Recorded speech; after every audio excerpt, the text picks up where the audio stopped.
Hi, the Goji. We're going live on all three platforms right now. So give me a second.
Okay.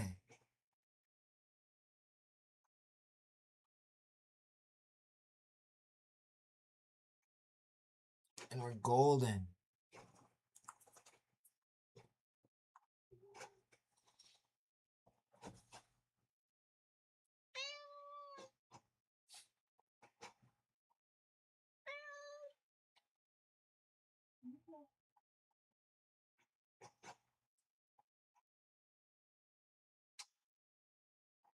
There we go.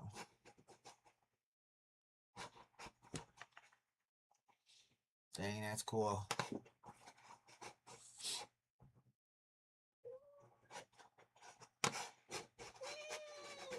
What's up, the Goji?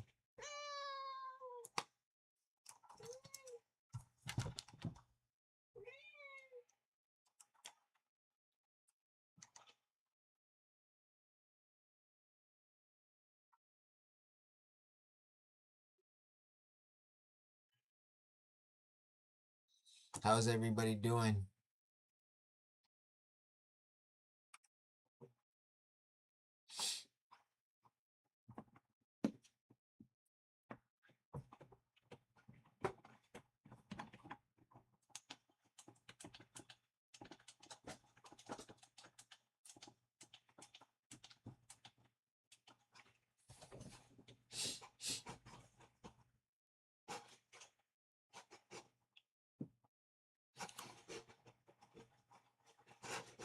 There we go. That's how I fix that.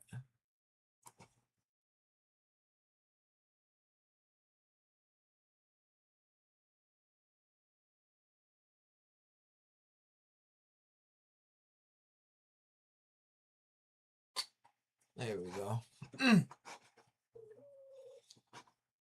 Okay, so go check out the Facebook page, Woke Seneca.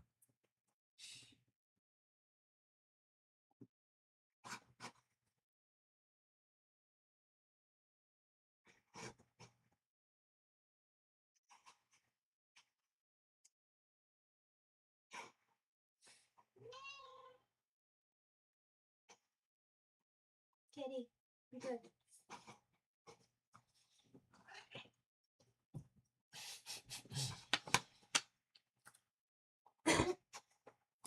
But yeah, we got the ancient Iroquois mounds being hidden in Lewiston, New York. That's actually Tuscarora territory right there. You got Sky Panther or White Dragon, and I read from a creation story that talks about it. And like this is all new stuff to a lot of people actually. A lot of people don't even know about that. Um I talk about the blanket that I got right there. This is the 50 chiefs that signed that thing from Six Nations. We just read over that. New discovered Indian mound found in 2026. Yep. That one's pretty interesting too. Go check that one out.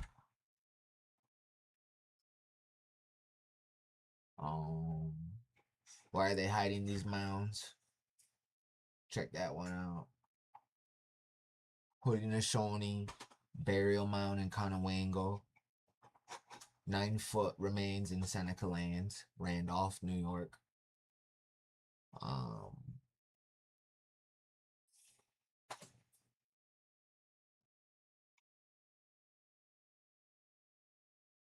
I thought you said you were Seneca.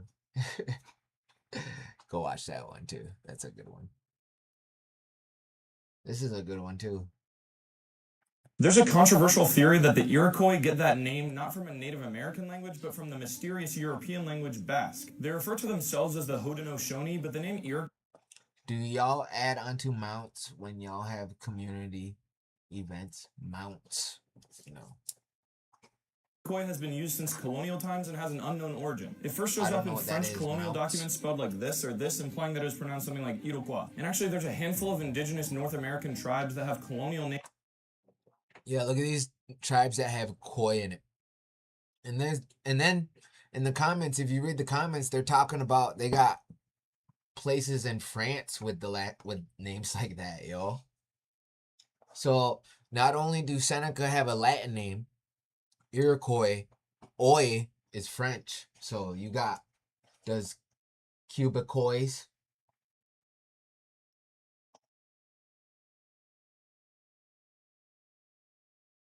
Yeah, yo, you got a lot of fucking.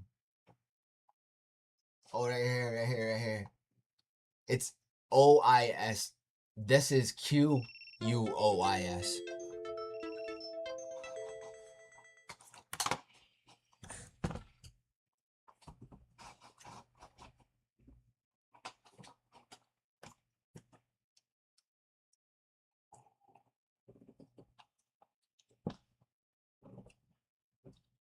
Dude, she's got like a username. That's what she's got. She's got like a username. It's weird, yo. I just call her Buzz Lightyear. Buzz Lightyear face. Or Crimson Chin.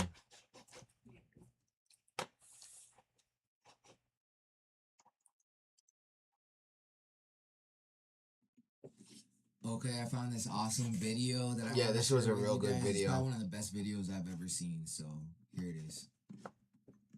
That we call the Biochitsin Ilpia Tlalistzin closed in a ceremony that we call the Biochitsin Ilpia Tlalistzintli, the reverent binding of the holy scalp lock braid.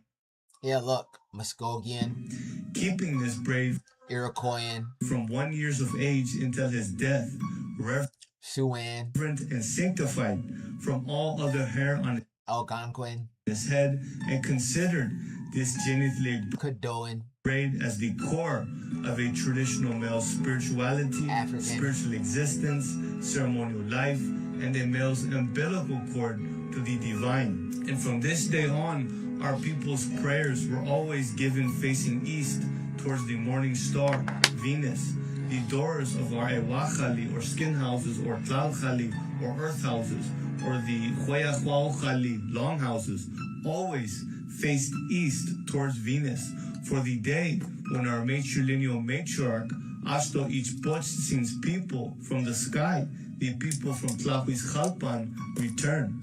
And all of our ceremonies always begin in the eastern direction and end in the eastern direction, moving counterclockwise.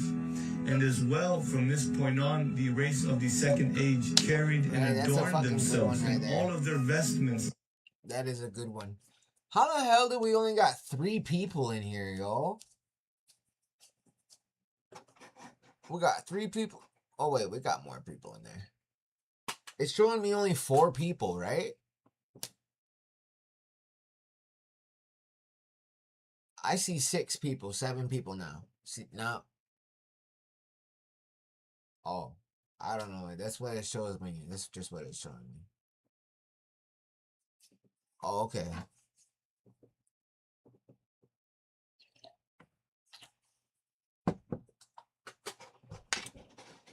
But anyway, yeah. You know, I don't care about the numbers. I don't care about the numbers. I do this to be with my relatives, yo. I do this to teach my relatives and learn from my relatives. That's what I do. We're all learning together.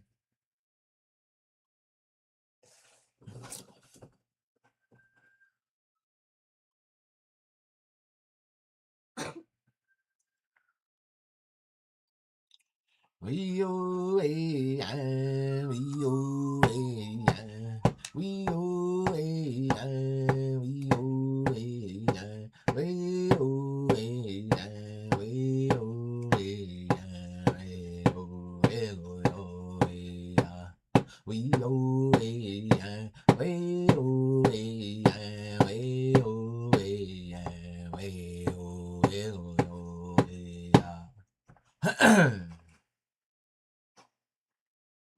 There we go. Aztecs from Tartary. What the fuck? Let me check this shit out. Content creators, imagine if you could skip hours of editing. With Canva, you can. No more heavy lifting when it comes to adding captions. Hey, how are you guys doing? Welcome. When editing to the beat. Welcome in. Don't worry, Canva's here to spot you. Freeing you up for the fun. This does not prove contact. It does. Let's get it. I just want a budgeting app. What?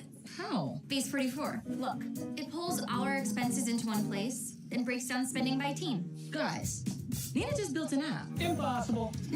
I'm going to make an app too, guys. In every historical investigation, You guys going to get it? when the silence inside an old manuscript feels louder than the words printed across its fading surface. We begin there tonight, with silence, and with a set of early colonial descriptions that were never meant to carry the weight of a mystery. They speak plainly, almost casually, and yet within them lies a suggestion so improbable that it contradicts the very map of human history we are taught to accept without question. These documents, compiled by Spanish chroniclers in the 16th and 17th centuries, repeat a claim that sounds impossible, that the ancestors of the Mexica, those who would later become the Aztec Empire, did not emerge from the deserts of northern Mexico, but from a distant land once labeled on European maps as Tartary. It is a claim that the modern world dismisses with a wave of the hand. Tartary, we are told, was merely a cartographic expression, a convenient label for the That's vast funny. and scarcely understood. That's funny. Isn't that funny how I started talking about this? Now all of a sudden you're seeing it everywhere. Oh, yo, that's so funny. I started talking about this shit years ago, saying, yo, it's not Siberian DNA Native Americans have. So we got listen, Native Americans are not Siberian or East Asian. We are our own race, like our own group of people. Do Native Americans have Siberian or East Asian admixture? Yes. And I've never seen a Native American have more than 2% of that. They usually have like 0.7 or just 1% East Asian or Siberian. And that's the new name of that place. It was always Tartaria or the Grand Tartary. And those maps that say it like the Great Tartar or whatever, those are just copied from even older maps, like way more ancient maps. So yes, it would be Tartarian DNA. So if you're Native and you took a DNA test and you got East Asian, it's Tartarian DNA. You got Tartarian in you. So the indigenous part in your DNA, that's where we are our own race of people. We got our own tribe of man. There's 4 of them. Red, black, white, and yellow. We are the red one, the original. Regions of northern Asia. The notion that indigenous peoples of Mexico traced their origins to such a place is treated as myth, misunderstood. No Siberian. If you had Native American in your DNA, then you would be fucking Siberian too. motherfucker. That's why.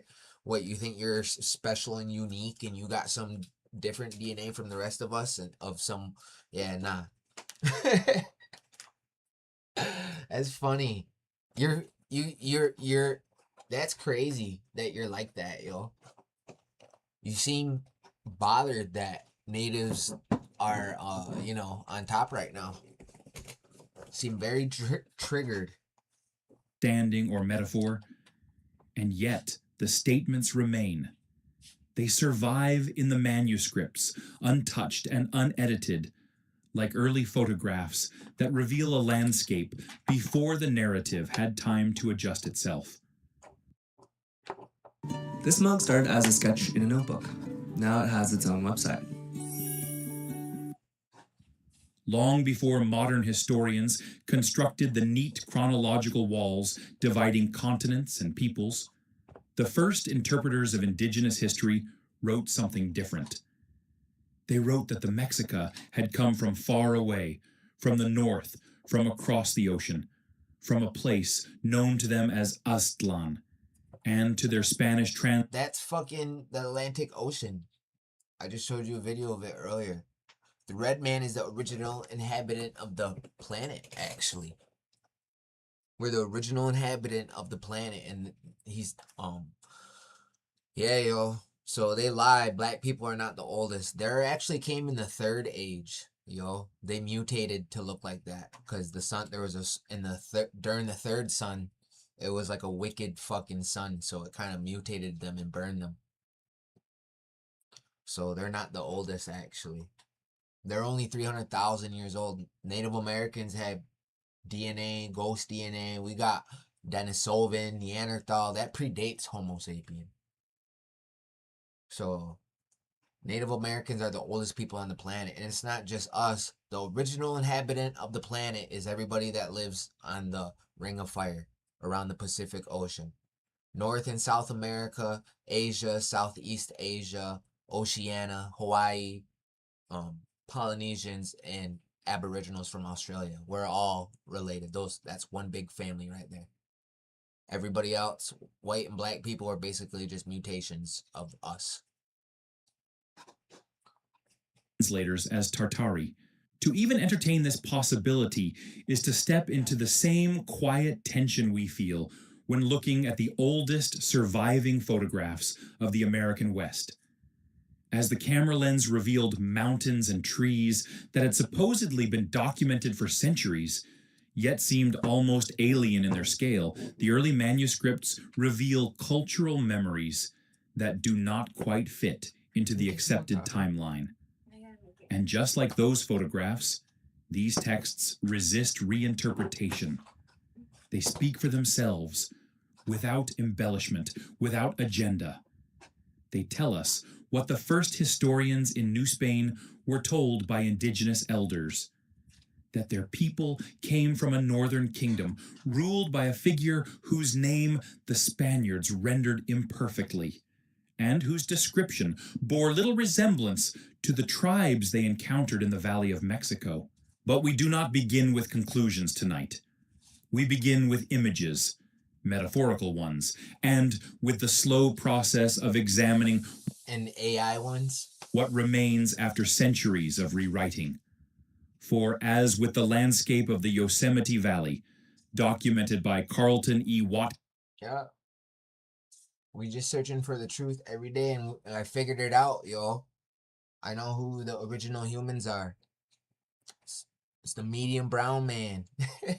It's the native man. You're Mexican, Native American, North and South American. You're Southeast Asian. You're Polynesian. You're Samoan. You're Hawaiian. You're Aboriginals from Australia. You're Middle Eastern. You're Egyptian.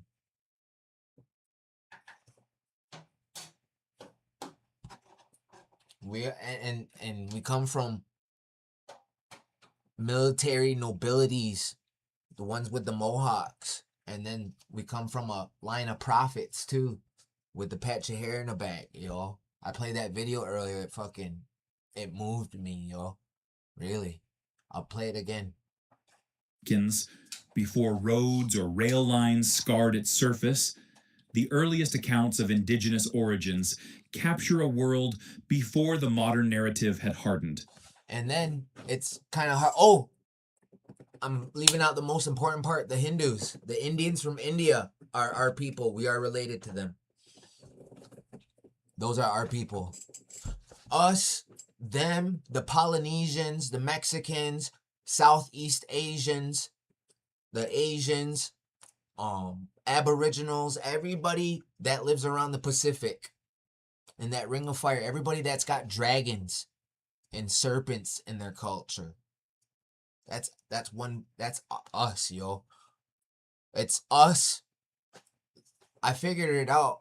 That the Roman Empire and these evil white families, they've enslaved the blacks, and now they're trying to enslave us, the red man over here. They don't want us to know. They want us to be ashamed of East Asia. They want us to be ashamed of that. They don't want us to learn their knowledge. They're trying to force out of Africa on us when they don't even believe that. They don't believe they come from Africa. They believe life started in Asia or the Americas. And there's sunken continents, y'all. They really don't want... Listen, they're trying... This is what it's like. There's so much Eastern knowledge out there. Like with the Hindus and all over there. It's a whole nother world, actually. And they puppy watch us, puppy guard us from it. You know what I mean? They don't want us to look at it and learn it at all. They want us to learn all their stuff, like the Romans and the Greeks and the Celtics and the Africans. They don't want you to learn about Southeast Asia, Cambodia, Indonesia, and India. It's because there's connections over there and there's millions of them. They don't want you to be connected to Asia. Know that you got serpent fucking blood with them, that mixed with them. Our ancestors, it's like a serpent or a dragon. One or the other, y'all. Anybody with Asiatic eyes. The red man with black straight hair. Brown eye. Yo. And we all had the same haircuts, too. Like, that video that I watched earlier sold it for me, yo. Sold it for me. It was like, yeah, those really are our people over there. And it's everybody around the fucking ring of fire, around that lives around the Pacific Ocean. Like, we're related to the Indians. We're related to the Indians. We're related to the Hindus. We're related to the Middle Easterners. We are related to the Egyptians. We are related to the Indonesians, the Cambodians, all of them. The Aboriginals, Polynesians, Hawaiians, Tongans, Samoans. We are related to all of those people, yo. Those are all our family. I don't know what's so fucking funny, but here. Boop. Thank you. I don't know what's so fucking funny. And what's what the fuck? What is what the fuck? Why are you saying what the fuck?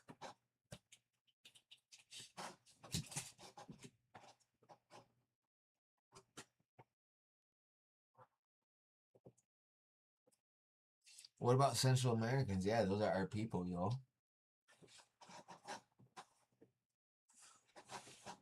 Yeah, yo. It's like the colonizers, they don't want us to fucking tap into that knowledge. Like the swastika, that was our symbol that we shared with them over there. The 4-pointed cross.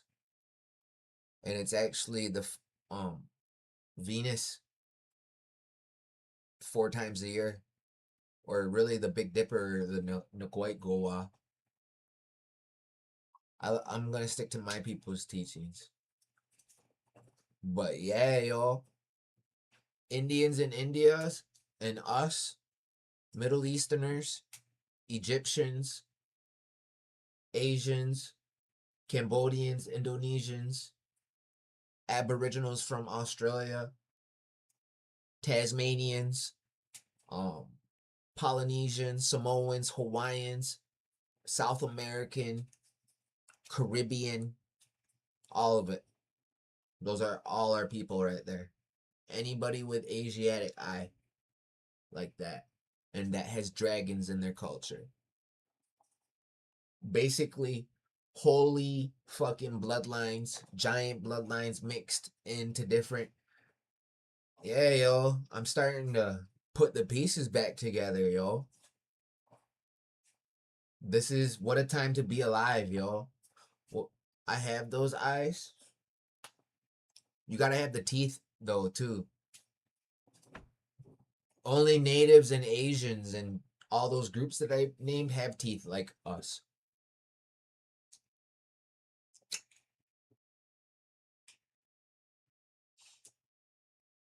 Yo, but people with curly hair came in the third world, in the third sun. The sun solar flares did that to them. And it mutated their skin.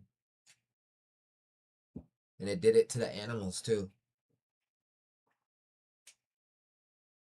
So you got all black animals. It did it to the animals and them.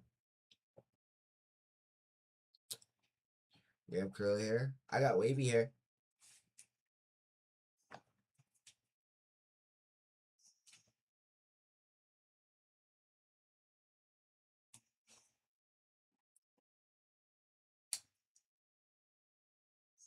My shit's not curly, but it's not perfectly straight either. It's got a wave to it. It's got a...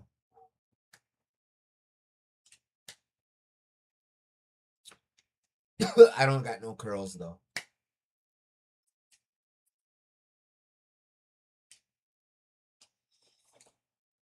Could probably surf on my hair straight like a board.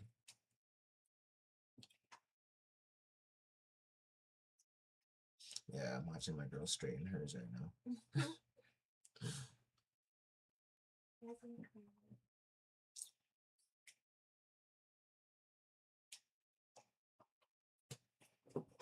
So what, they think the Aztecs are Tartarians now? They reflect memories unfiltered by archaeology, genetics, or political ideology. Is it done? They simply record what people believed about their distant past. And yet, as with the preserved images of Watkins, work that influenced President Lincoln's 1864 protection of Yosemite, these manuscripts open a window into a version of history that feels both intimate and unsettling. We stand tonight at the threshold of that window.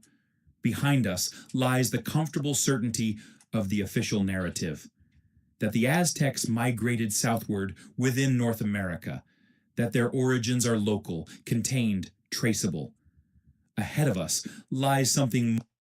I run a podcast solo. No producer, no editor, no tech skills, just Riverside. I get high quality podcast recordings right from my room. And I'm not even using expensive equipment. Watch this. Riverside turns my recording into social clips automatically. It even creates thumbnails and writes the description, so I can post it fast without getting overwhelmed. If you want to start a podcast, this is the only tool you need. Try it for free today.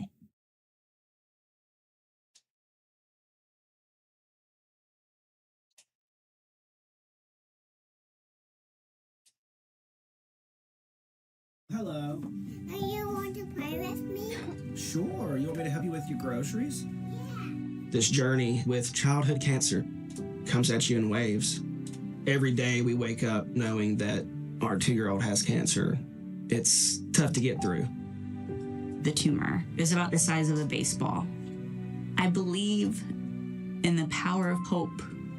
And from the very first visit here at St. Jude, it was about hope and love, because you go in expecting the worst. You can be more elusive. Sorry. A constellation of claims scattered across early sources, each pointing toward a point of origin that mainstream. Okay. Now let's look into this.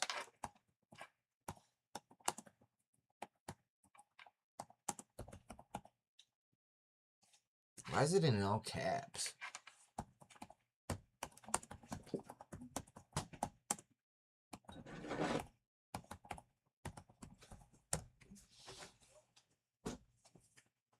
Native American Tartarians. Oh, great. What the fuck is this shit? This is the biggest Islamic states that was found here in Old Mexico. In terms of the Asiatic or the old Atlantean empires is, in fact, the Asiatic Moors of Barbary and the giant Asiatic Moors from Tartary. The Tartarian Empire, just like the Barbarian Empire, was peopled by Moors. Okay? Genghis Khan was a Moor. Get the book Conquest of Peru, Mexico.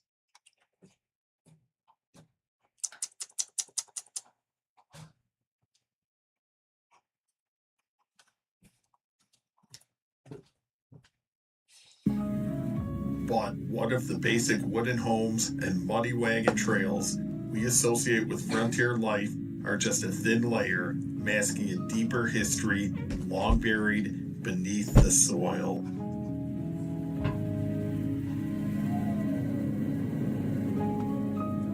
In this presentation, we'll examine old photographs and investigate different theories which conflict with official narratives.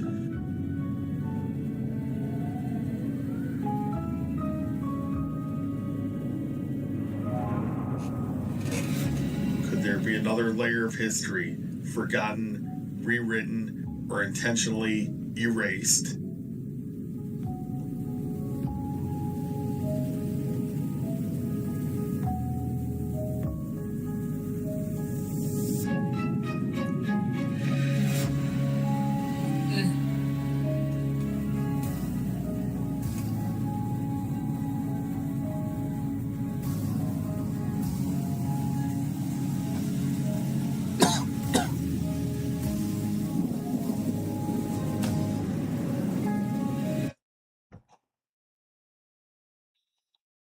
Okay, here we go. I got a video on it.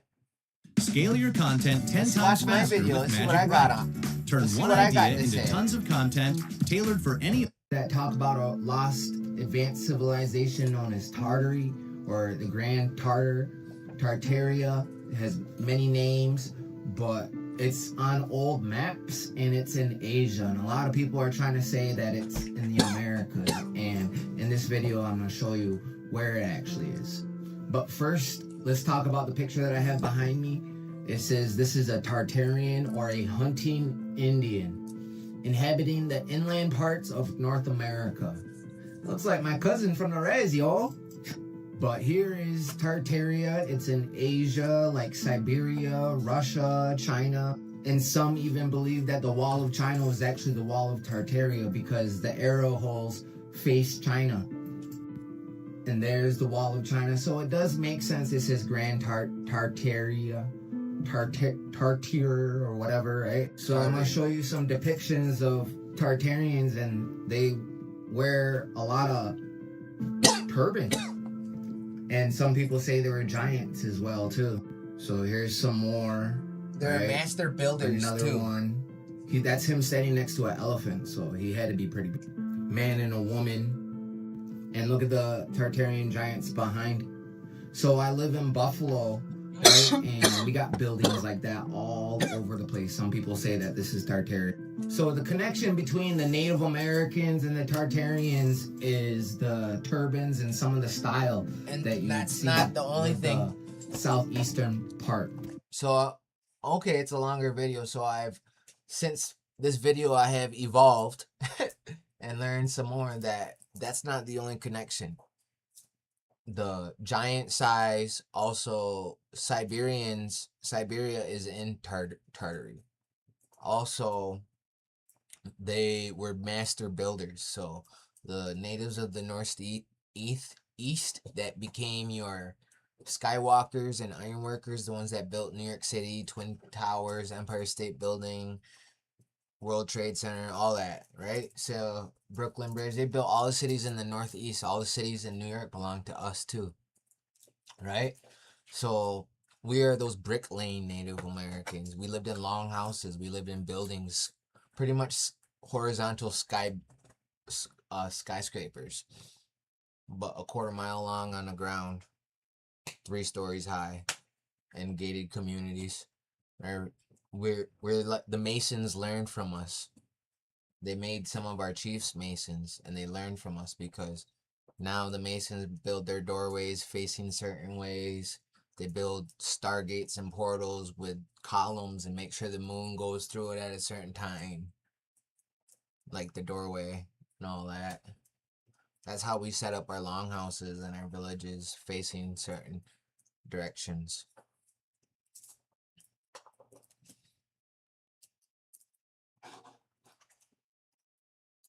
Yeah, we built America.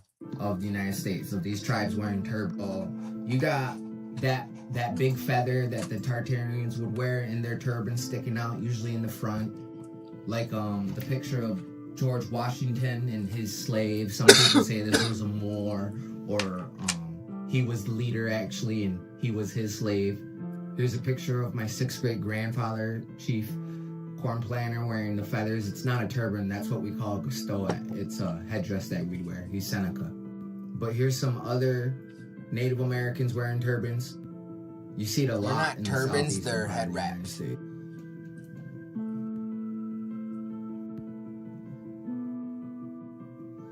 So I'm gonna show you some depictions of Tartarians, and some of their hats look like some of the tribes over here. Also, they wear the Phrygian cap too. It's like what the Micmac. You know how you see Micmac women wear that hood, like that looks like Red Riding Hood.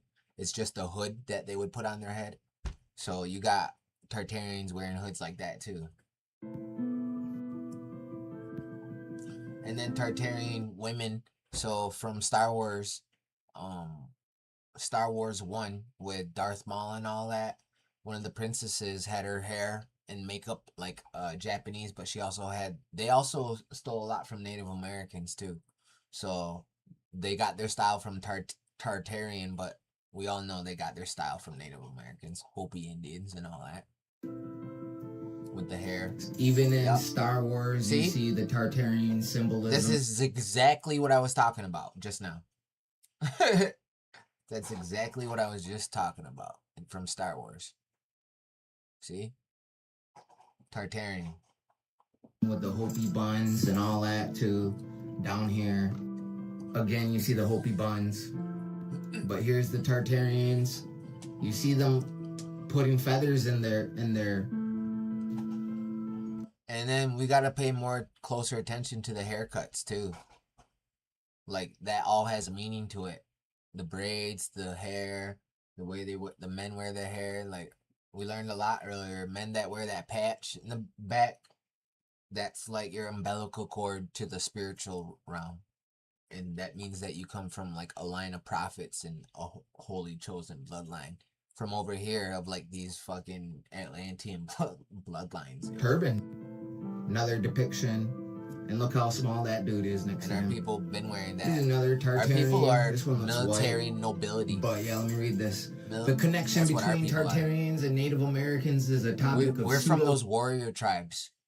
So watching that video, I learned who my people were. I was like, oh shit, that's who Haudenosaunee are. We are the military nobilities. Because we come from a warrior culture, you know? And we wear our hair like that. Everybody wore their hair like that. History, not mainstream history, which is often based on a conspiracy theory that the global Tartarian civilization was erased from history. So the connection between the Native Americans and the Tartarians, that people don't know where Native Americans come from. They think we came from Siberia. They think we came from the Hebrews. This is another theory that we come from the Tartarians, and you can see a lot of their culture in our cultures, especially the way we dress certain tribes. Not all one tribe, but all together. Like here's some more. You see a lot of Asian and Russian symbolism. Some more dragon worship too. But dragon worship and that makes sense because they live on the Ring of Fire, the Pacific Ocean. If you touch the Pacific Ocean, the Ring of Fire, there's a tectonic plate where it's all filled with volcanoes and all that.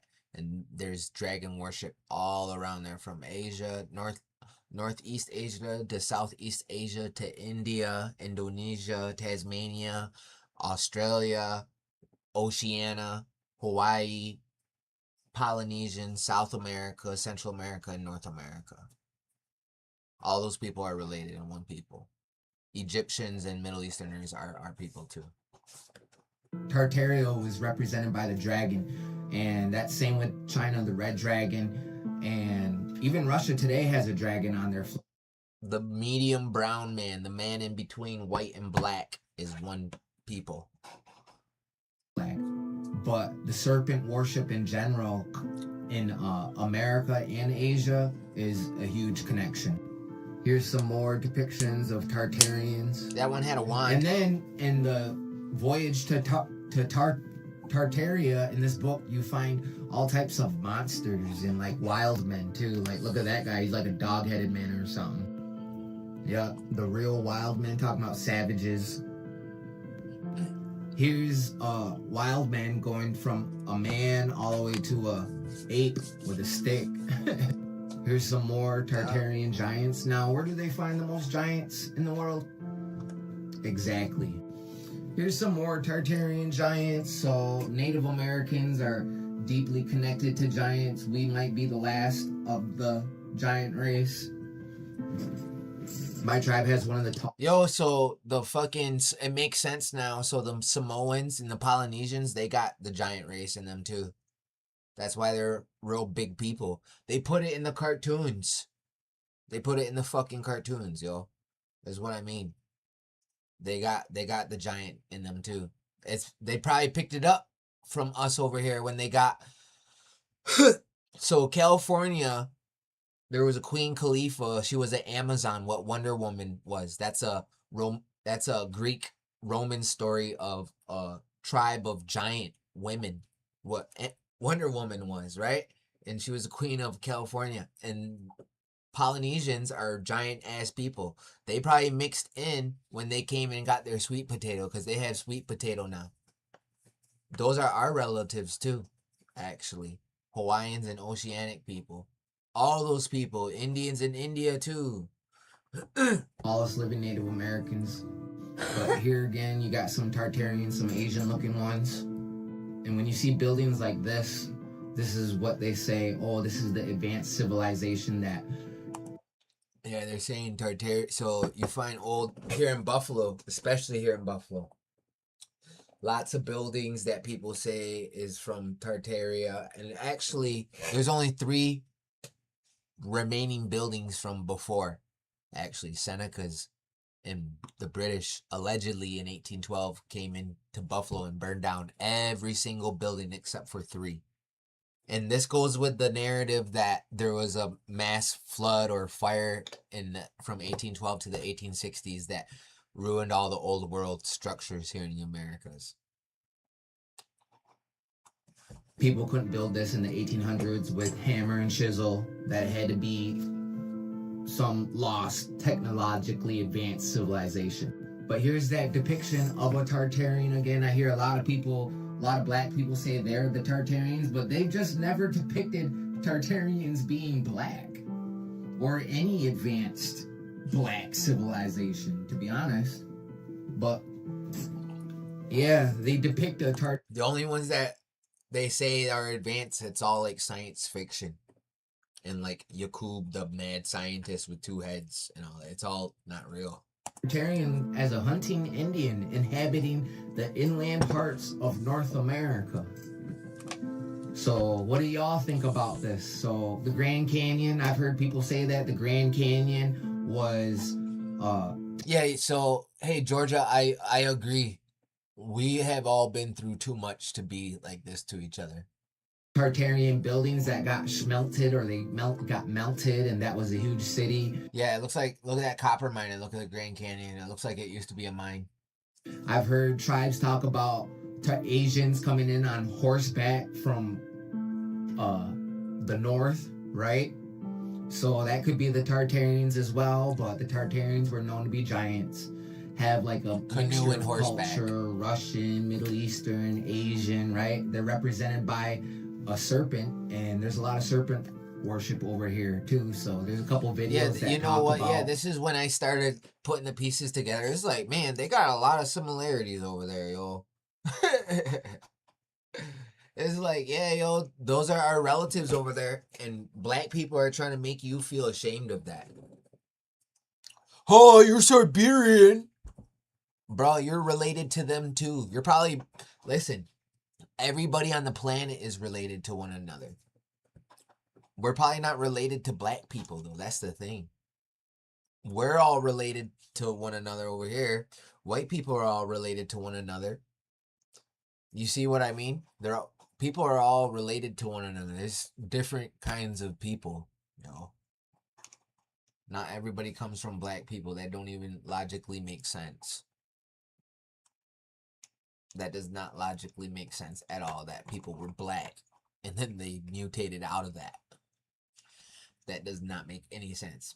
People used to look like Native Americans or Mexicans or Hindus or Middle Easterners or Asians or Polynesians or Hawaiians or Aboriginals, South Americans, Mexicans, or me. That's what the original humans used to look like. And then people mutated to look like white people and gingers and blondes and fucking blacks and all that, y'all. White people might have a different story. They might be from the middle of the earth. They might be fucking tall whites, yo. They might be even Nephilim. They could be the creation. Who knows? It just knows that it doesn't logically make sense that people would have woolly hair and be dark skinned with big nose and big lips. And then they would mutate out of that into what they are now. White people do not come from black people. Asians do not come from black people. Nobody but black people don't even come from black people. Black people come from people. Black people come from people that looked like Native Americans. And because that third sun came around and it mutated them, they burned them, they evolved. And it wasn't just them, it was all the animals too. So that's why you got black animals like the raven and the jaguar and the snake and all that, yo. Is because they were in that spot that got real hot, yo, with those solar flares. And they mutated to look like that. Where were the first human skulls found? The oldest is in like Homo sapien, right? Is in Morocco, and it's right on the beach. And Morocco, it would have been connected to New York if the plates when they were connected. So technically, it's not even in Africa. It would have been in over here. And then if they were allowed to dig in those mounds over here, it's over here. The oldest bones and everything is over here, dude. This is still the new world. You guys just haven't found it yet. That's the thing. That's the thing, you know. You guys haven't found it yet. It's all over here. They found the oldest everything. The oldest fucking bones. I mean, carvings. Fucking million-year-old artifacts, yo. Out-of-place artifacts, too. Stuff that totally destroys the Darwin and evolution theory. It proves that life started here. So, there's lots of stuff. It all started in the Americas. Actually, here in New York. It all started here in New York. We are going to... This is what we're going to do. We're going to make a playlist for you guys. Alright?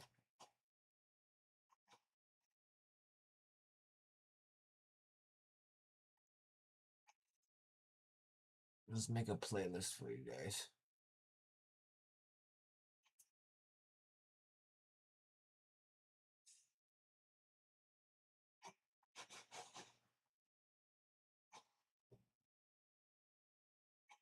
Come on. Alright.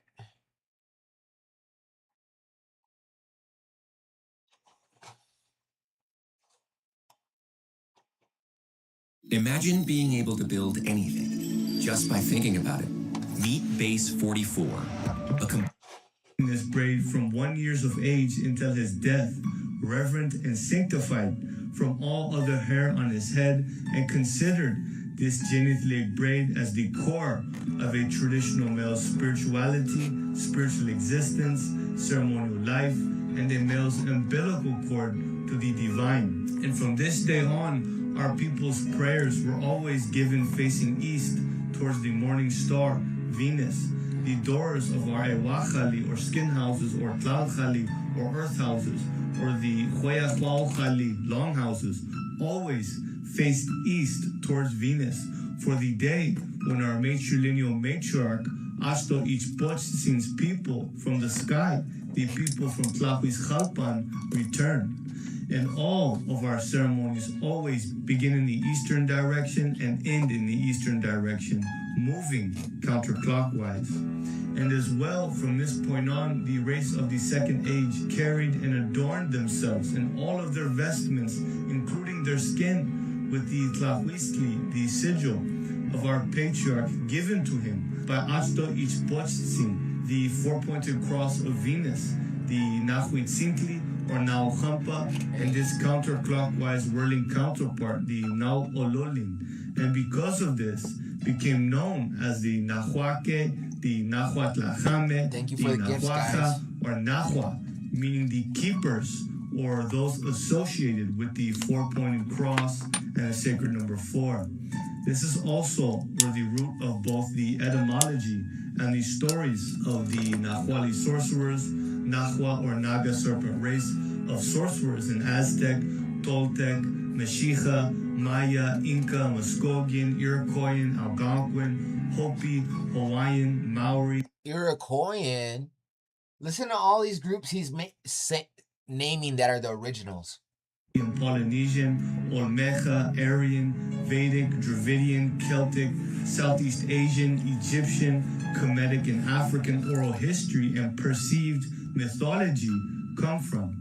Now it is said when Sipach Donaldson died that his soul became that he lists them later. That's just the people that were mentioning the story, not the original. Divine archetype known as Shipe Totechsin, the flayed one, or he whom sheds his skin, the divine archetype of rebirth and renewal that replaced one of the 4 divine archetypes, Ehechatsin, the reverent wind, the divine archetype of the unseen force of change, and became one of the primary 4 cardinal archetypes of Ometeyotzin that dwell in the second to highest 12th realm of the heavens of Topan that we call El Huichat Teteyochan, the Piochtli or Temilot, genithlate braid worn with a fully shorn head was continued by the second age clan's descendants whom had become the royal priest caste.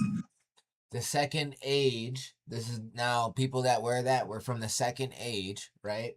Of clan of the royal priest.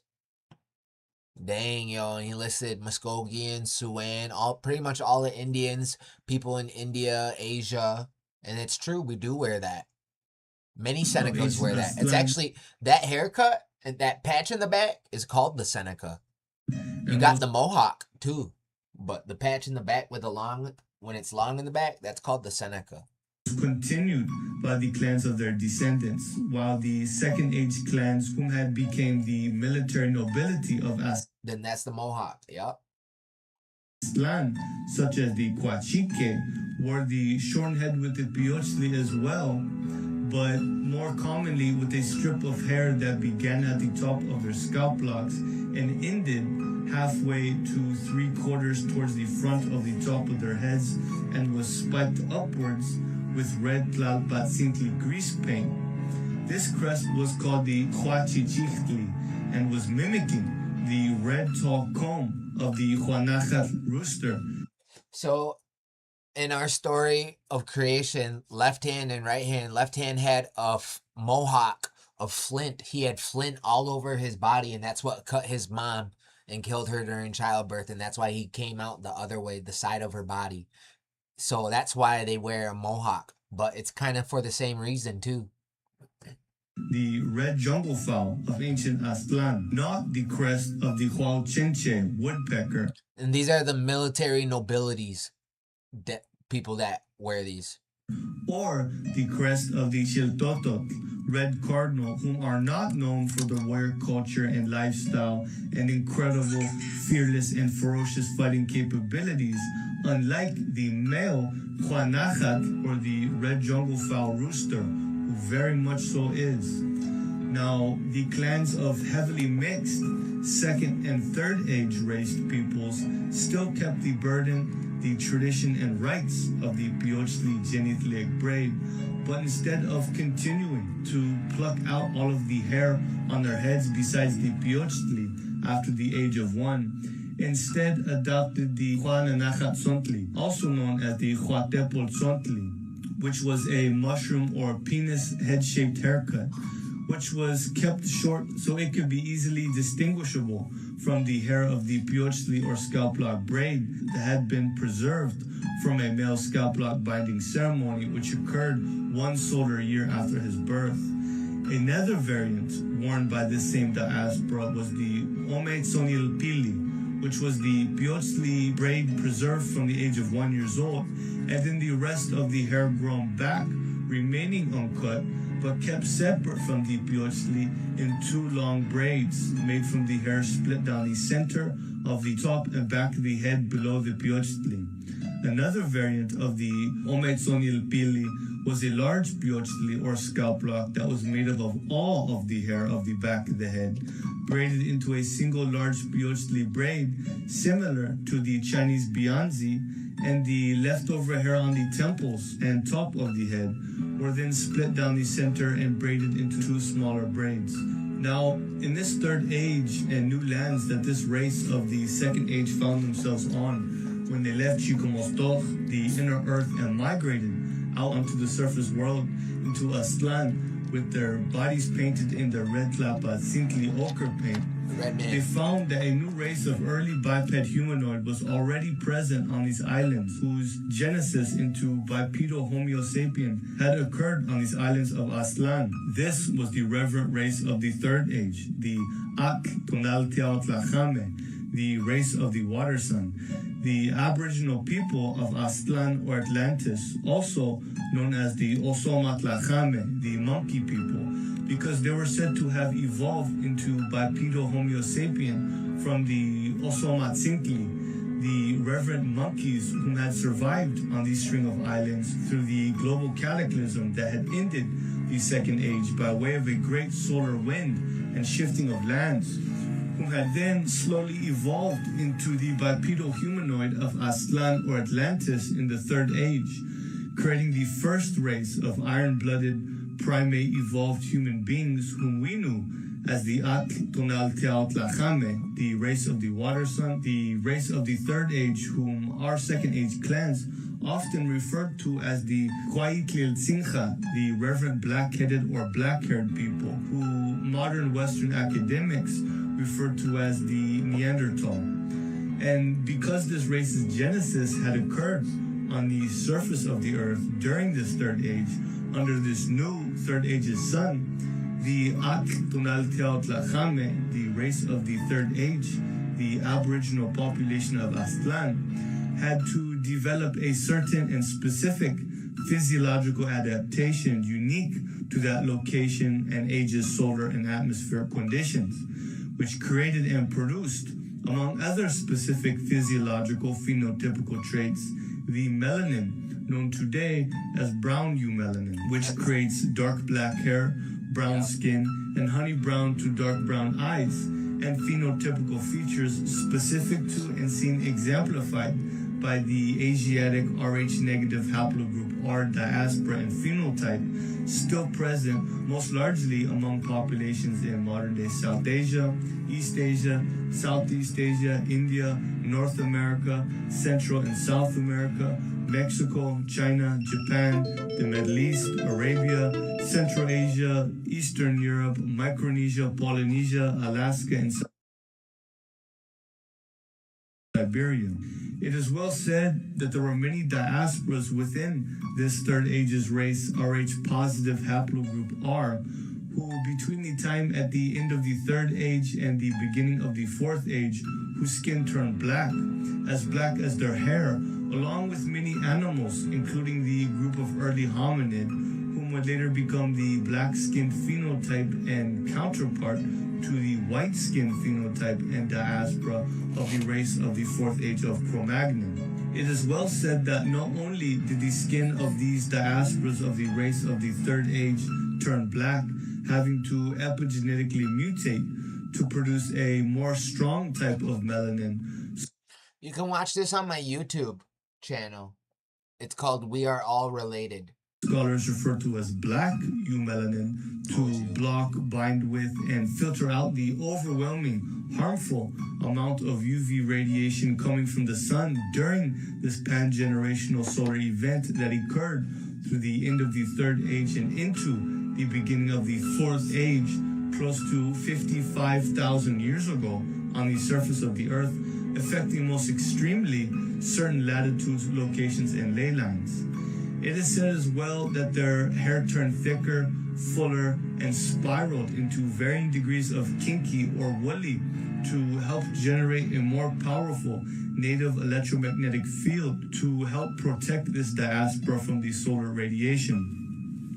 This diaspora's nostrils is well widened to a degree to adapt to the low amount of oxygen in these certain locations, latitudes, and ley lines on the surface of the Earth where this solar event impacted most extremely, where there was a depleted atmosphere and thus much less oxygen available. Examples of descendants of this very special and sacred specific Third Age races, black-skinned, kinky-haired, and wide-nostril diaspora or phenotype still live on as the haplogroup R populations, most commonly found in Australasia, Papua New Guinea, southern India, Melanesia, Malaysia, Polynesia, Australia, the Middle East, New Caledonia, but as well, according to various people's oral history, small diasporas of this phenotype and haplogroup are said to be present as well in Japan and parts of North, Central, and South America,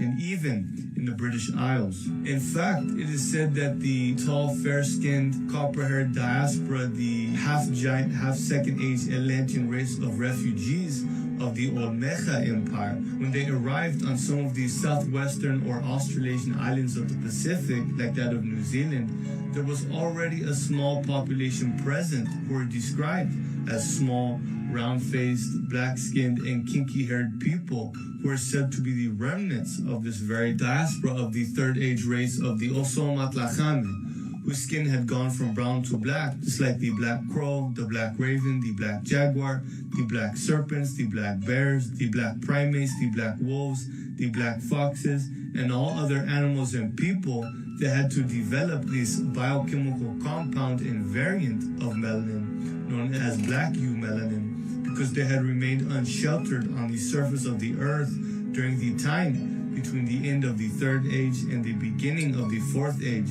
when there was a solar event that triggered this very specific epigenetic mutation. It is said that on some of the islands where the clans of the copper-blooded, half-breed giant, and second-age-blooded men landed, they fell in love with some of the black-skinned, round-faced third-age women whom lived there, and chose to either stay and live with their people, or some of the women chose to leave with them as their wives, and these two groups' blood became mixed. This is the reason why on some of the Australasian islands you see indigenous third-age peoples from haplogroup R with black eumelanin saturated skin, and yet with copper or gold hair and blue, hazel, or green eyes and Denisovan blood. And why on most of the Polynesian islands you see Polynesians with Australasian features, kinky hair, and wide noses, and very dark skin. Listen up, because this is the massive opportunity you have been waiting for to grab a real bargain. We are talking about military-grade external hard drives with a massive 6 of a chocolate bar. Here's the crazy story behind it. Due to a major trade dispute, a huge shipment of mobile drives bound for the United States has been stuck at the port of Hamburg for over 3 months. The company finally decided to cancel the order and liquidates these drives at factory cost just to recover their losses. Our lab tested these solid-state drives and the performance is insane. It supports PCIe and NVMe protocols with a USB 3.2 Gen 2 connection. We clock transmission speeds at 905 megabytes per second. That is 3 times faster than your average SSD. You can transfer a full high-definition movie in less than 2 seconds. Inside it runs on a certified A+ flash memory chip that stays cool even under maximum load.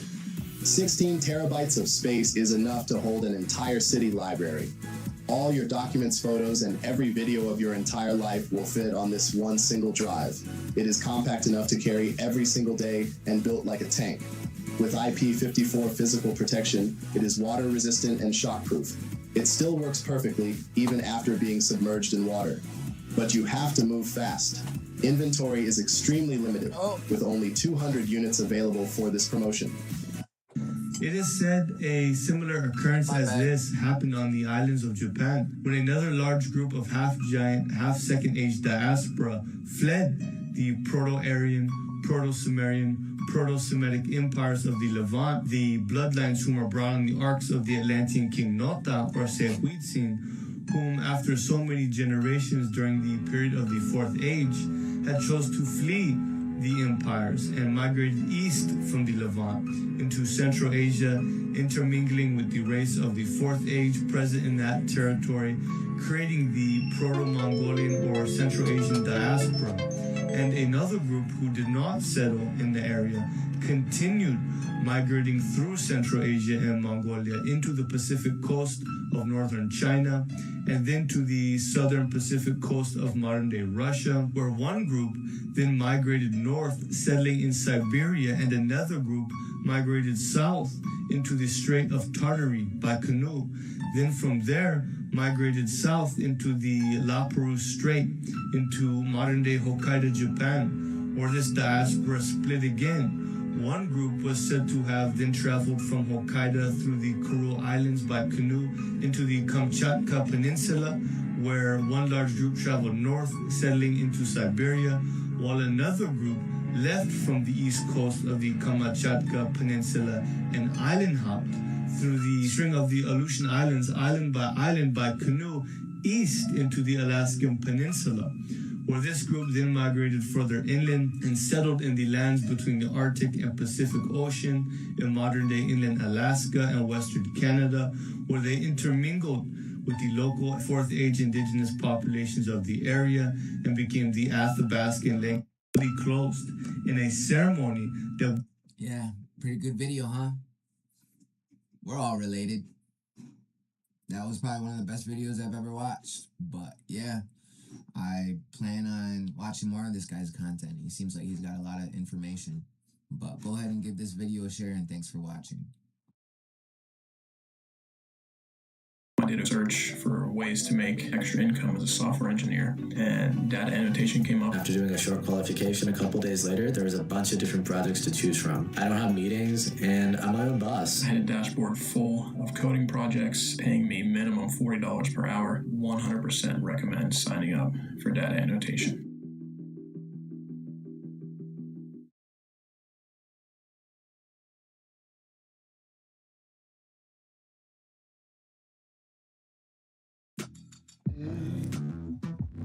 Save time creating content and generate a high-quality clone of your voice with 11 Labs. Change the way you... I think that's it, yeah.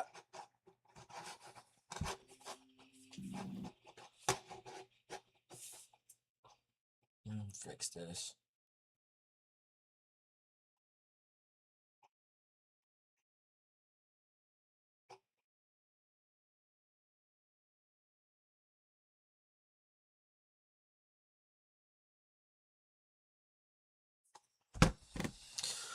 Okay. Can't find the video? Go on my YouTube and type in "We Are All Related." There. It's my signal, y'all.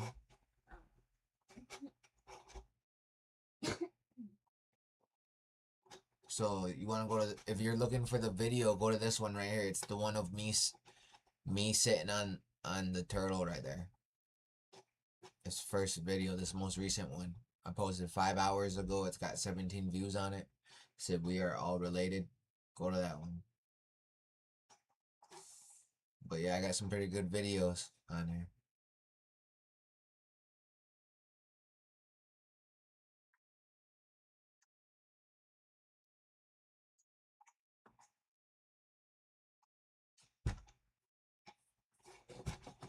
Who discovered America? Nobody discovered anything. We did. we were here, bro. We were made here. We were made from the soil here, bro. We're related to everything here, bro. We can trace our roots back to everything. To the plants, to the trees, everything, bro. We belong to clans that are represented by animals and birds and plants and fish even that are only indigenous to the Americas. Plus, everything already came from the Americas. Look up where the first primates and mammals originated. It'll tell you here. The continents were all connected one time, bro. It's called Pangea. We call it Turtle Island. We have always been on Turtle Island. Indigenous science is the foundation to modern day science. So everything that science has learned over the past 500 years, natives already knew. Like their major discoveries, natives already knew. Like black holes, when they discovered the black hole, natives already knew of the black hole. It was a wormhole, or the worm came from. She fell through a dark hole in the sky from a world above our world. And now our people are just coming out and saying that we come from Pleiades, that our ancestors did. Or at least Samantha Jacobs did. She's saying that, right?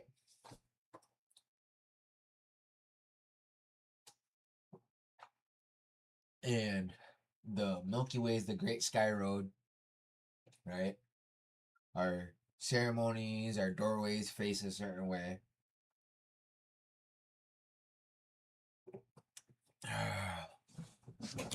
We do things a particular way, and so do certain other peoples on the other side of the world. They are also solstice people. We are all solstice people, yo. But if you want to watch the video, go to my YouTube page. It's right there. We are all related.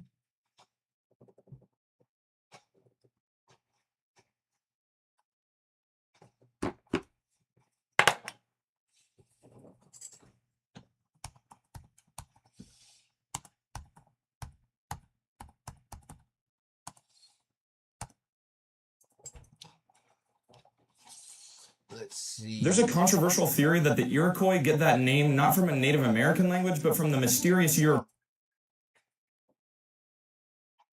Yeah, look at that.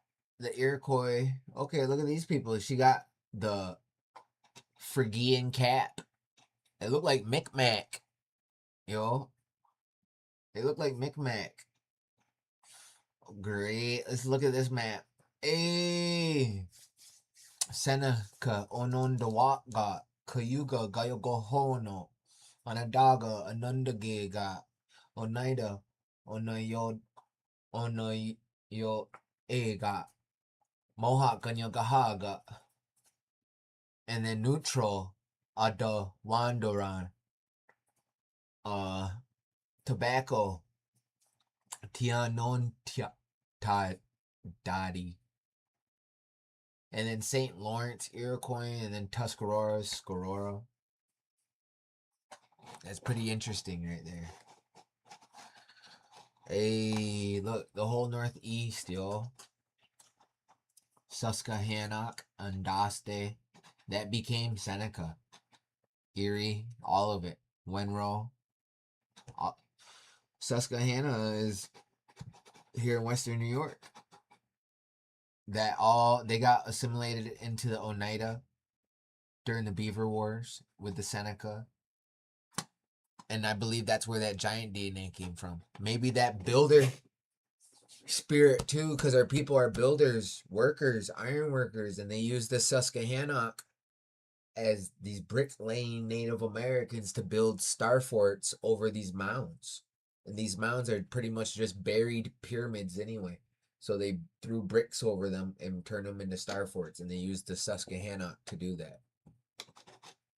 And then the Freemasons learned from the Iroquois because they took so many of our chiefs in, and they taught them things actually because they thought we were a holy people. They looked at us like living gods, yo, godlike. secret societies would welcome our people and our people would teach them things. Now you see it in the secret societies, some of our teachings. Even the some of the most secret societies, Skull and Bones, what the president George Bush's grandpa did. They took the bones of Geronimo. It's because they do black magic, y'all. And they're real good at it too. Fudge. Okay, I got it. They're real good at it too. Uh-oh. Oh no. Yeah, I don't know what the fuck. What was this for? What was this shirt for? Oh, so it was a vibrator or something? Yeah, maybe. I don't know. The cord's all fucked up. I never used it anyway. Pins. They find 100 million year old artifacts here in the Americas. Man walked with dinosaur. And then it's probably not even that. It's like they say we're only like people are only 6,000 years old, but that would probably only be the Hunyotos. They would be the newest. And if you need to hear a white person say it for you, I got videos of them saying it too. So if you need a college professor to say it for you, I'll get that. There's a video I love to play where he talks about exactly what I'm talking about. The red race, the original race. We're the original man. You can be the original human. You got Cro-Magnon, which was a sea monster, a seafaring race, I mean. And that's what a human being is in your 18 whatever. That Cro-Magnon is your fourth gen or fourth son, white man. And that would be the newest. Black man would be the third, right? Red man would be the first. Asian would be the second. You understand? White man is the fourth age new right now, is the newest. And they kept making them different every single time. They added a little bit too much stardust to us. So we're a little bit more on the spiritual side. For the black people, they didn't give you guys souls, basically. Or for the Asians, they did something to them. But black people got burned and they had to get rid of them. Flood of the earth. White people are the newest. There's 4 tribes of man. There's 4 sons. We're in the 4th age now. I know this hurts people's feelings, but the red man is the original inhabitant of the planet. We got relatives all over. Anywhere where there's serpent or dragon worship, that's our people. And I'll list all the places again. Everybody that is ancient like the red man, right? Some of them in Africa too. It's they're not like Niger Congoloids. They wear feathers and red paint and wear their hair back like that. They're not Niger Congoloids. They're different. They probably got some fucking some type of Indian Atlantean Aslan Indian in them too. And then we all got Hindus are related to us big time. More to Mayans though. The Hindus and the Mayans, because we were just watching videos on these elephant Ganesh. They got Darrow fucking statues down there. Yeah, dude. I mean, we did have elephant over here. We had elephant, woolly mammoth. So we had that. And thank you, Rebelette.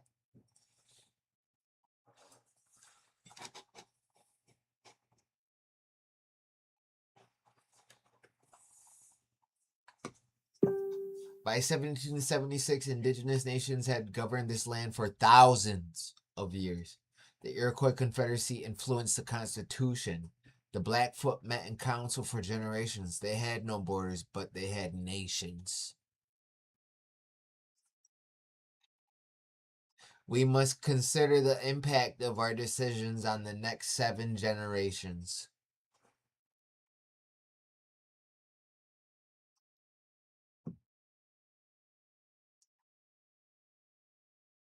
The United States Constitution was stolen, but not by Nicolas Cage, by the Americans. And they stole it from Native women. Because this is true American history that you were never taught. The United States did not invent democracy. It borrowed it and then erased who it came from. Her name was Gigonsasse, and she was a woman from the Haudenosaunee Confederacy, also known as the Iroquois Confederacy. And it's one of the oldest living democracies in the world. And she wasn't just part of it, she helped shape it. She is known as the Mother of Nations, and according to our history, she helped the United States Constitution was stolen. But I'd say she's the founding mother of this nation, Gigonsasse.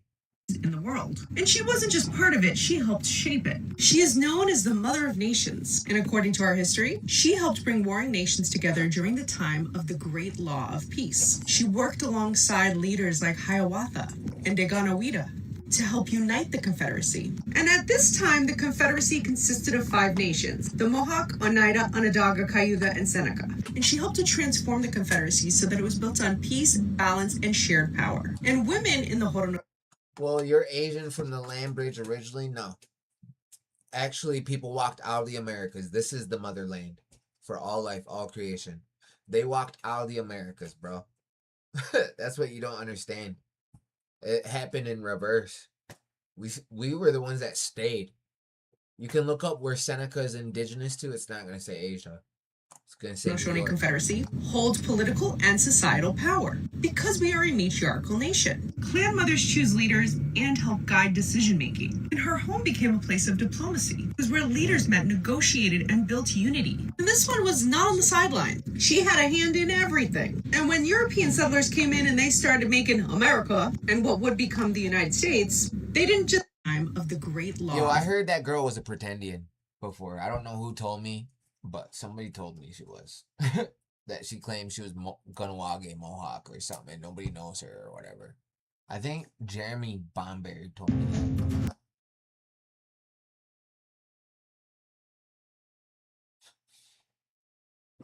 Yo, you know what's funny? These people pop up in my family tree. Hold on. This picture pops up in my family tree. 10 facts about Native American governments. Fact 1. Native American societies had organized systems. Yeah, look at that, yo. That's Iroquois. They say it's an Algonquin term meaning rattlesnake. Irinukhoy. Irinukhoy. And then you got Iroquois. Iroquois. I like Iroquois. That's my favorite. IRA with the 2 dots next to the A. And then KWA. Iroquois. Right? That's badass. Iroquois. Here, I'll type it up for you guys.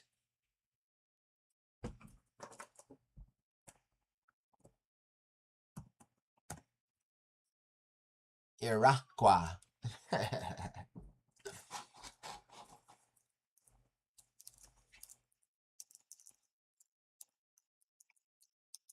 So I asked Echo, when was America founded? Oof, I'm so messy. Stop it, girl. I'm gonna need y'all to watch this video to the end, alright? Nah. I'm good. Misinformation. The Constitution.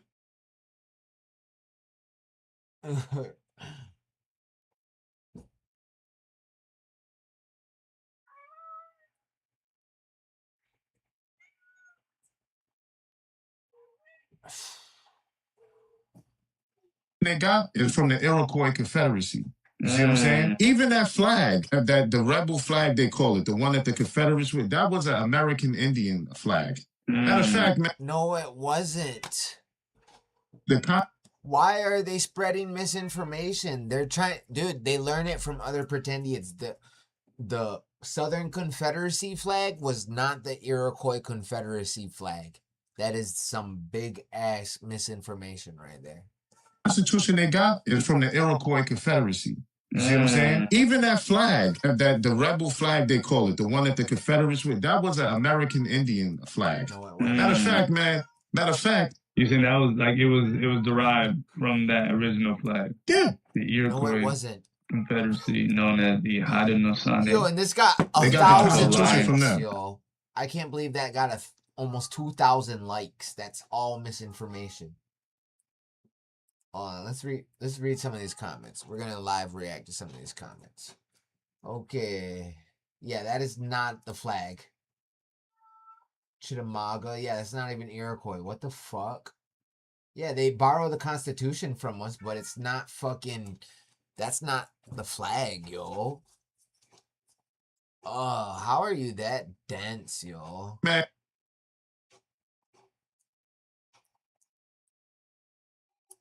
Imagine being in the dark of night, in a land where 5 different nations are...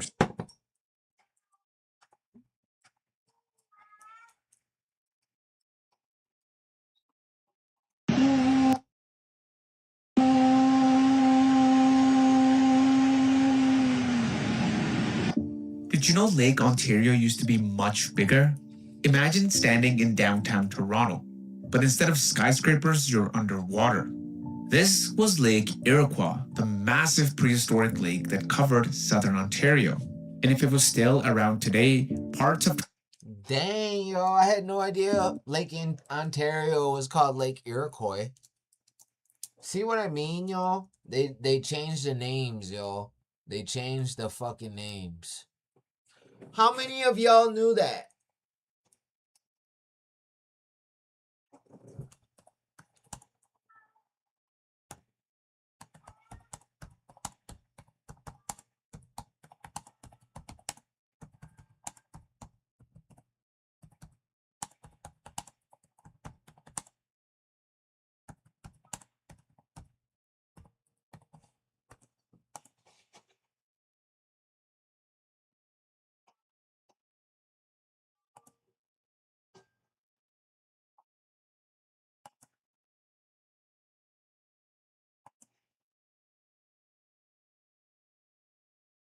Did you know Lake Ontario used to be much bigger? Imagine standing in downtown Toronto, but instead of skyscrapers, you're underwater. This was Lake Iroquois, the massive prehistoric lake that covered southern Ontario. And if it was still around today, parts of Toronto and Hamilton would be completely submerged. About 12,000 years ago, as the Laurentide ice sheet was retreating out of southern Ontario, something extraordinary happened. The retreating ice sheet created a pro-glacial lake. This happened because the ice sheet blocked part of the St. Lawrence River, which was Lake Ontario's drainage to the Atlantic Ocean. This was Lake Iroquois. It stretched from roughly where Rochester, New York sits all the way past north of Toronto. It was cold, deep, and filled with glacial meltwater. At its peak, Lake Iroquois sat about 30 meters higher than modern-day Lake Ontario. But how do we know this ancient giant existed? Well, the evidence is all around us. Geologists have found ancient beaches, wave-cut terraces, and lake sediments marking where the lake once stood. The famous Scarborough Bluffs tell part of this story. Those towering cliffs were shaped by the forces of glacial lakes, including Lake Iroquois. And if you know where to look across southern Ontario, you can trace the ancient beaches and terraces left behind. Around 11,000 years ago, the ice sheet retreated far enough that the St. Lawrence River Valley opened up. Lake Iroquois found a new, lower outlet to the Atlantic Ocean, draining Lake Iroquois down to roughly the level of modern Lake Ontario. So the next time you're in Toronto or Hamilton, look around. You may be standing... Iroquois is just another way to say it, Iroquois. Toronto. Another way that looks Indian. The Haudenosaunee. It means something. Top 10 fascinating facts about the Haudenosaunee, a confederacy. Native. We're gonna have to ask a Mohawk what it means, or Oneida. The Iroquois Confederacy existed in what is now New. That's my cousin Goldie Conklin. Again. Yo, they tried to say she was Afro-Indigenous. Pretendians took that and they said that was their people. And that's the second time they've used one of my family members trying to say that was Black Indians. Did you know?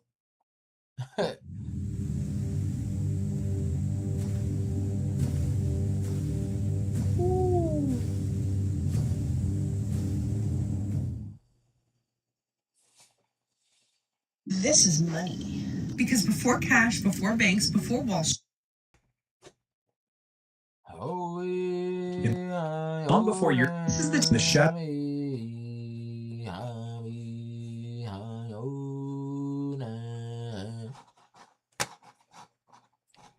Hey, let's get it. Let's get it. Let's see what they got. I want to look up this guy's video. I want to try to find some more on this guy. Oh, no, I'll look it up right now. That guy got some good information. The video that we were watching earlier, I'm going to find his name right now. His name is Forbes name.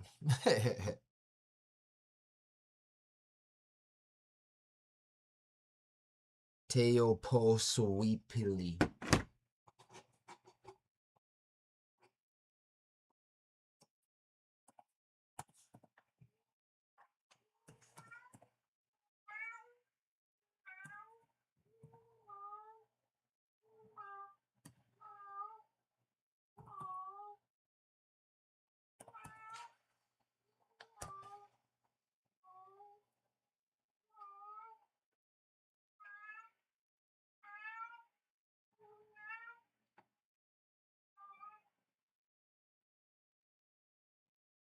Is this him? No,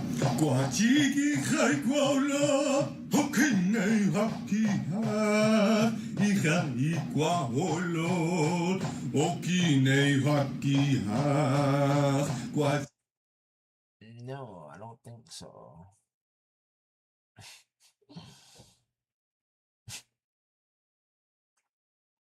The fuck? He's a white man. This mug started as a sketch in a notebook. Now it has its own website. Acting on your curiosity.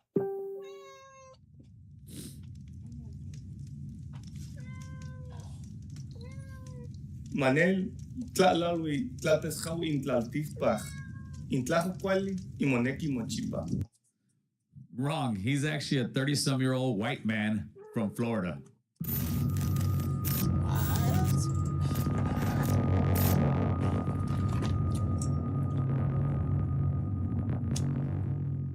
What's going on, Cartelitos? So, man, yeah, this gentleman here. Seems like you mad at the wrong group of people. Who said the fuck said I was mad, yo? What?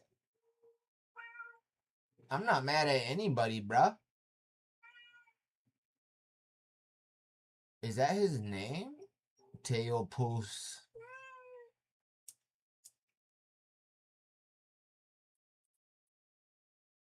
No fucking way. Is that his fucking name? Don't tell me.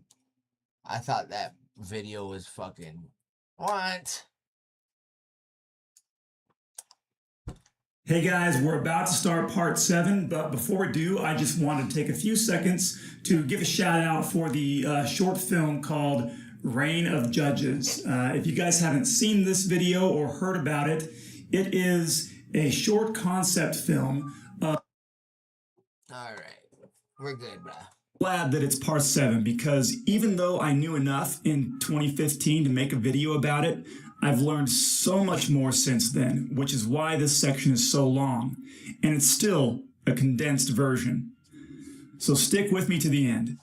So not only is this section going to go over some controversial ancient writings found on artifacts, rocks, and caves in North America, but it's also going to go over actual Hebrew and Middle Eastern languages and customs that are still preserved in some Native American tribes even to this day. So for people who insist that there's no evidence of Middle Eastern ancestry in any Native Americans, they just haven't done their research, because again, this video is loaded with examples, which are only the tip of the iceberg of what's available out there to learn. Now there are people out there, especially in US academia, who love to dismiss. There's that one that looks like fucking Cree and Blackfoot. Right?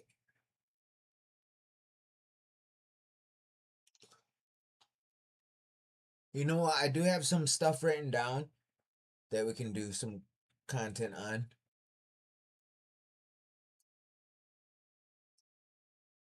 After this, though.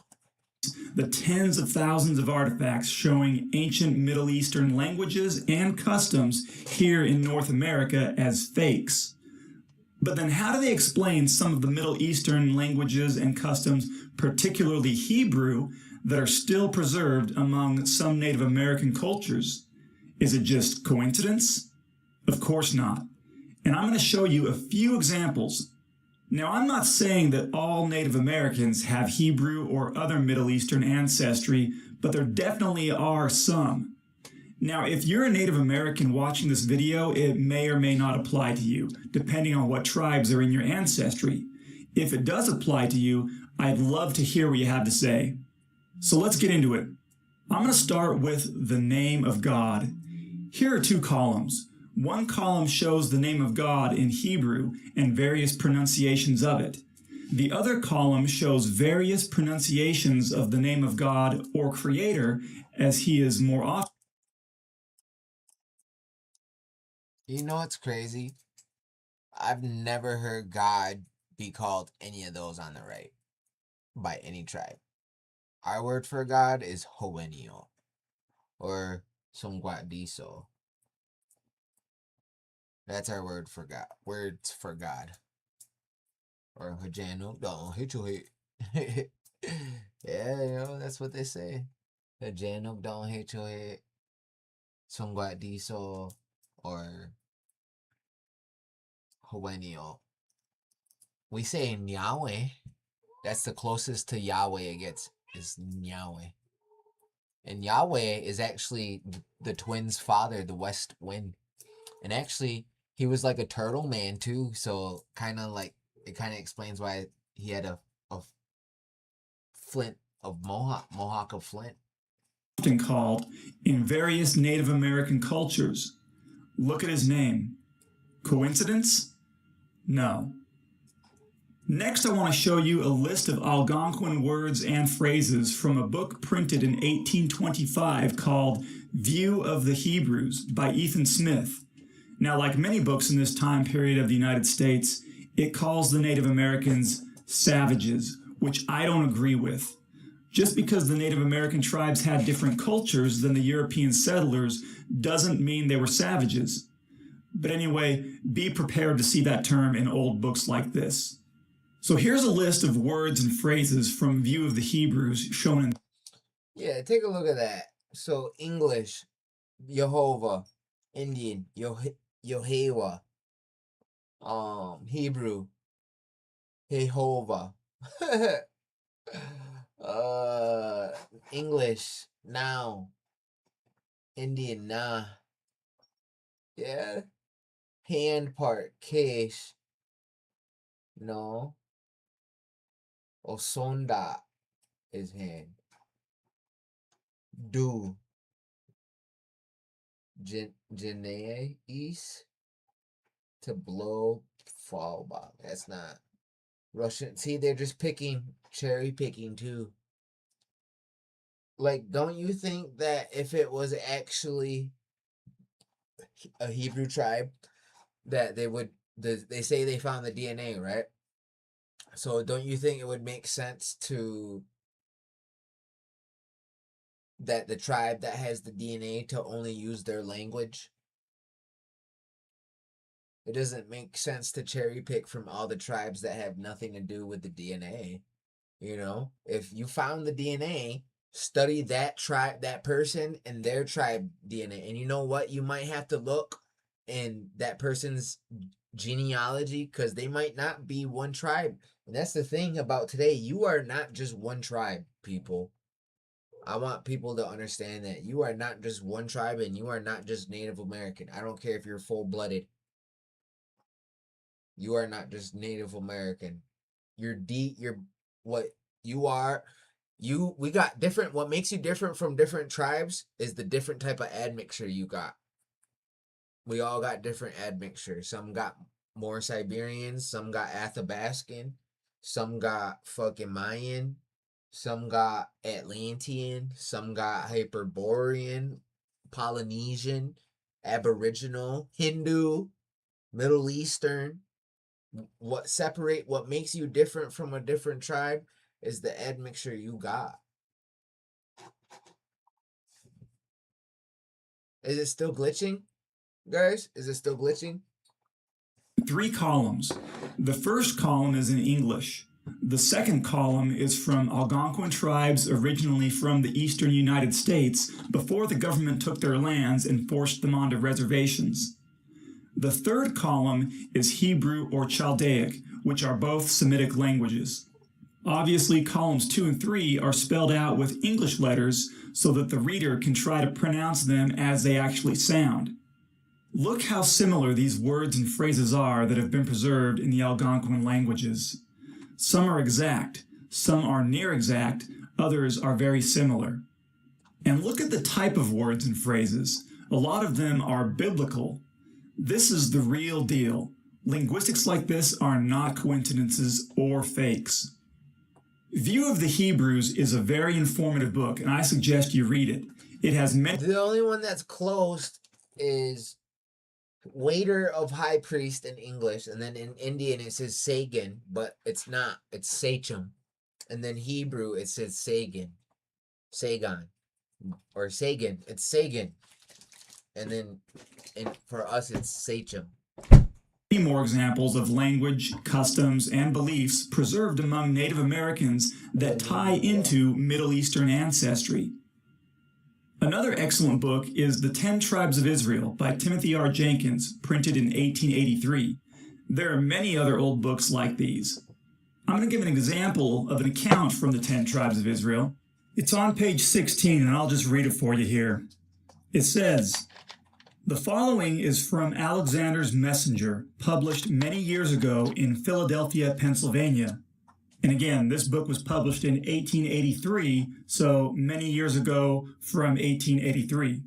Anyway, it goes on to say, "A government officer stationed at Lake Superior at an early day, before any white settlers had invaded that part of the country, after becoming acquainted with a number of Indian tribes, found one tribe in possession of a copper tube, tightly soldered. And when asked what it contained, they said they were not able to tell, but they had received it from their ancestors a long time ago. The officer finally prevailed upon them to let him open the article." Guys, is it really still glitching? How is it glitching? How? Tell me how. How is it glitching, yo?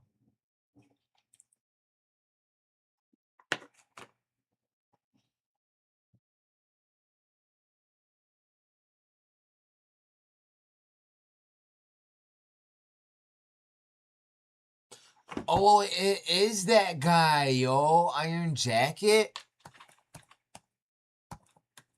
What? Yeah, yo, they're saying that this is a white guy, yo. They're saying that this is a white guy.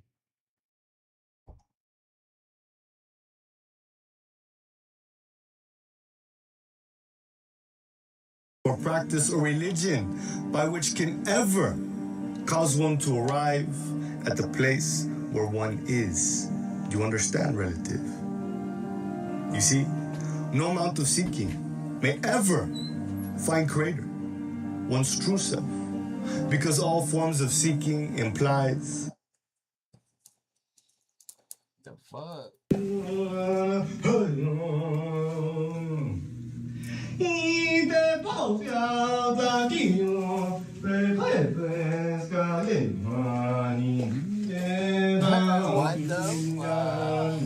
That's funny, yo.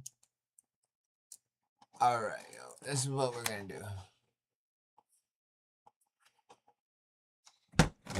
This is what we're gonna do.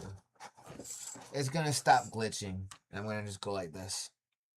You mad at me, Moose? We did not know this was. I feel like you're switching up on me, though. I'm not switching up on you. There we go. We're gonna stop glitching now.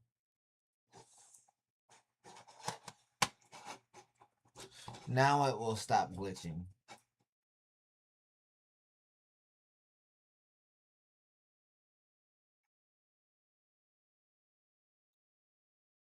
civilized way of life. So the next line is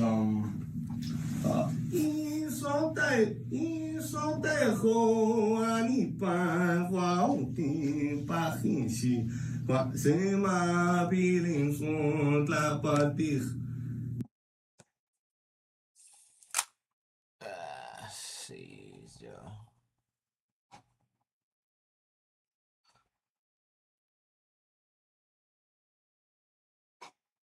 Vibe coders, ready to build more? Meet Base 44. Dropped it. Found it. 2,500 years ago, deep in the frozen mountains of Siberia, the Beziric culture was doing the impossible. They performed successful brain surgery and bred super horses that fueled the world's first great cavalry. But why else should you care about a lost tribe from the Siberian steppes? It's because the Beziric culture holds the secret to a globalized prehistoric world we never knew existed. Thanks to a geological accident that turned their tombs into permanent refrigerators, we haven't just found their bones, we found their skin. Protected by a 2,000-year-old ice lens, these Beziric warriors and priestesses have emerged with their tattoos still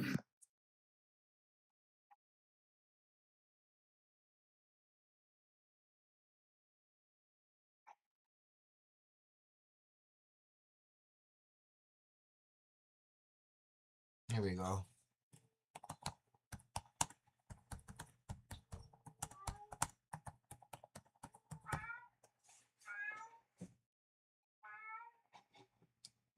Wait a minute.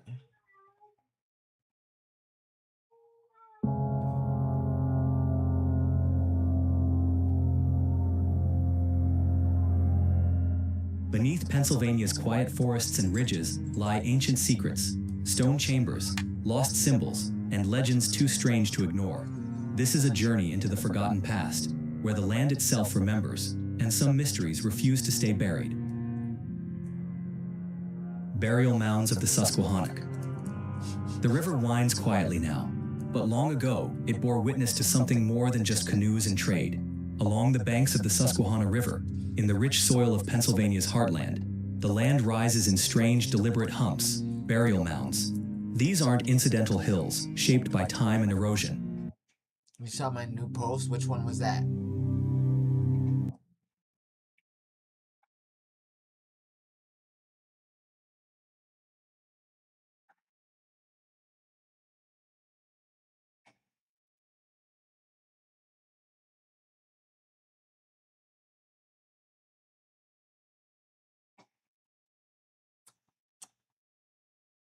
From the Balkans to the golden temples of China, Asia. There's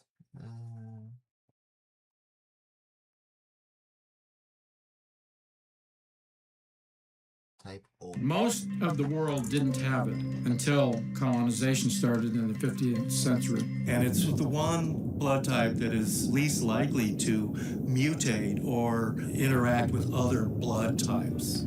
In the heart of the Americas lies a profound enigma that has puzzled scientists and historians for centuries. It's a mystery that traces back through the annals of time, whispered in the legends of ancient civilizations, and etched into the very bloodlines of indigenous peoples. The type O blood, a genetic anomaly, has been found to hold within its crimson depths the secrets of a lineage as ancient as the continent itself. But what exactly makes this blood type so unique? Is it merely a quirk of genetics, or does it hold the key to unlocking the secrets of our ancestors? Join us as we unravel the history and mystery of type O blood, an indigenous heritage in the Americas. The basics of blood. The vital essence that flows through our veins, known as blood, is not just essential for keeping us alive, it tells a remarkable story about our history, genetics, and evolution. At the core of this narrative lies the blood group system, which categorizes human blood into four main types: A, B, AB, and O. These types depend on whether specific antigens are present on the surface of our red blood cells. Antigens are I run a podcast solo. No producer, no editor, no tech skills, just Riverside. I get high quality podcast recordings right from my room. And I'm not even using a proteins and sugars that decorate these cells and can trigger reactions from our immune system. Types A and B have their respective antigens, while AB has both, and O lacks them entirely. O blood, often referred to as the universal donor, is precious in emergencies and transfusions because it minimizes the risk of rejection in recipients with different blood types. Interestingly, O blood is more prevalent among indigenous peoples of the Americas. One reason for this wide extension could be the evolutionary advantages it offers. O blood, lacking A and B antigens, may have a reduced risk of hosting certain diseases, providing a survival edge. Some studies even suggest that O blood might offer more protection against severe diseases like malaria. While this theory aligns more with blood type distribution in Africa, it still adds to the complexity of the story. Examining the distribution of blood types among different populations reveals a captivating tale of human migration and adaptation. Globally, type O is the most common blood type, but its prevalence varies significantly by region. In the Americas, particularly among indigenous groups, the proportion of type O blood is remarkably high, indicating strong evolutionary selection over thousands of years. The exact reasons for this preference remain somewhat mysterious, but Interesting, but not what I'm looking for. Hey, yo, what's good?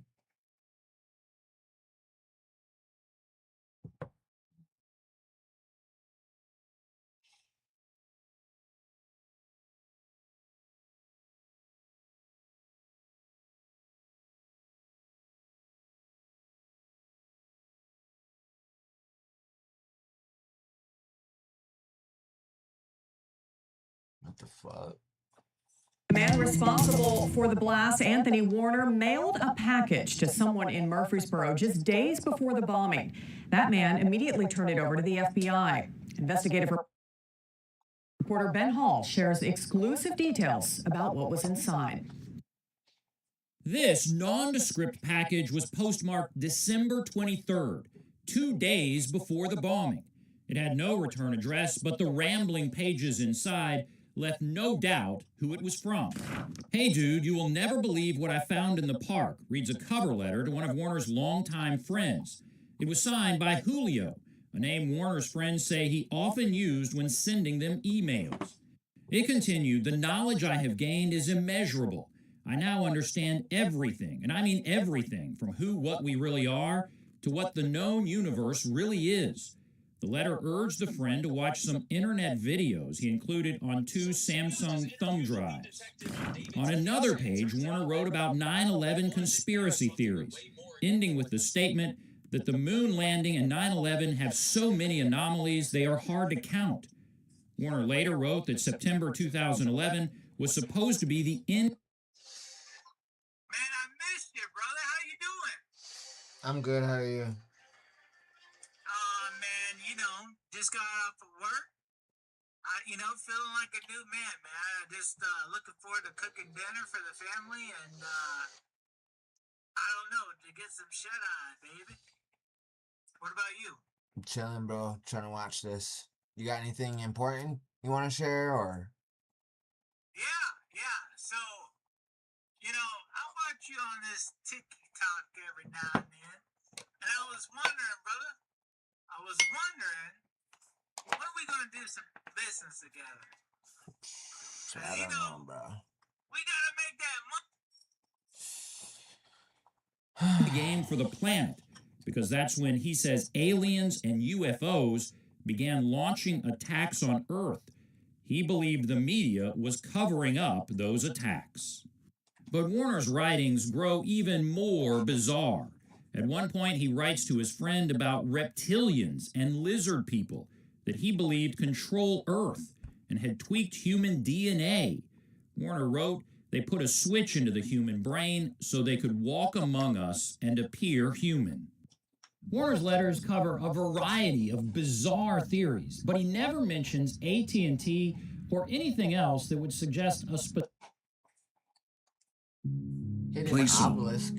Oh yeah, these are the horns, at yo. your own pace. No stress. These are the horns, y'all. Hey, thank you for the follow. Okay, today I'm going to take you to Serpent Mound in Adams County, Ohio. This structure is what's called an effigy mound, and it is at least as old as the Hopewell mound builder culture in ancient North America.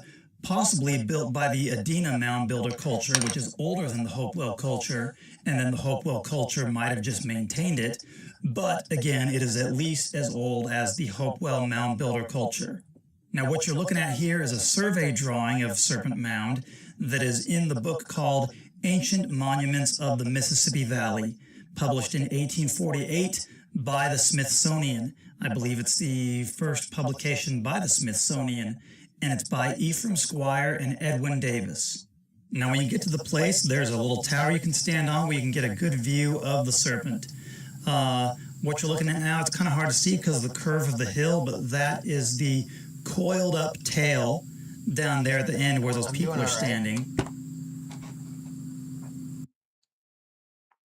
I'm all out of fucking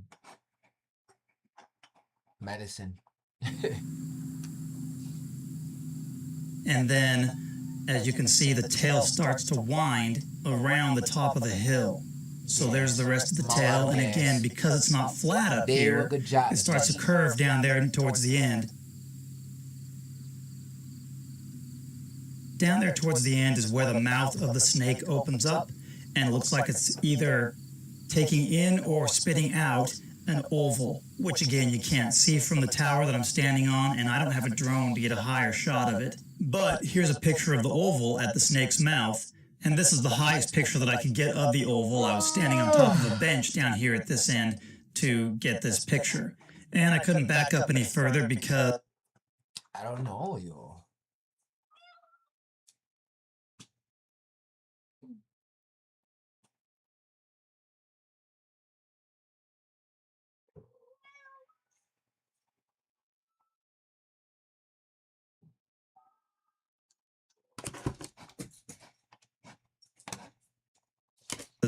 this is what you got on the other side of that bench. It hurts my throat, yo. I don't like. Of course, there's a little wall behind the bench so that you don't fall over the edge. But this is the edge where the oval sits. So don't go falling off of there. And I visited this place back in 2015 and also 2017. And when I was there in 2015, I didn't know that there used to be a stone obelisk in the very center of this oval. But sometime in the 1700s or early 1800s, when settlers were first exploring this area, they knocked that stone obelisk down and pushed it off the edge of the cliff. I don't know why, maybe because they thought it was pagan and not Christian, and so let's knock it over and throw it over the edge. People in there already? Dang, yo, that's what's up. I told you I was shadow banned over there. The fuck? Yo, how come when people post me, I be their most viral video? Look at that shit.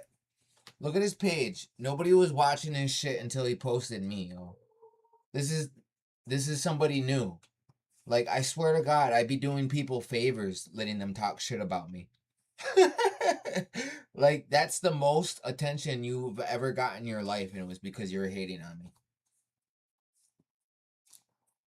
Like, I probably got a whole album full of screenshots of pages where they got me pinned to the top of their page, and I'm literally their most viral and their most liked fucking video.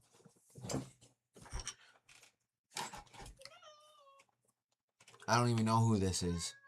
Never seen this person, never even talked to this person before a day in my life. Ever.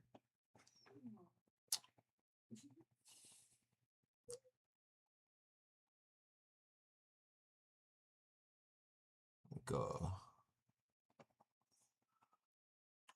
Hey, yo, I fuck with this man.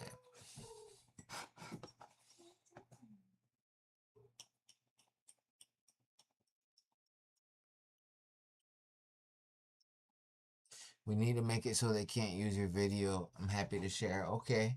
Yeah, I want to get it like that too so they can't use my videos and they got to pay me copyright. I want to copyright my face. Can't make AI out of me. The man responsible for the blast, Anthony Warner, mailed a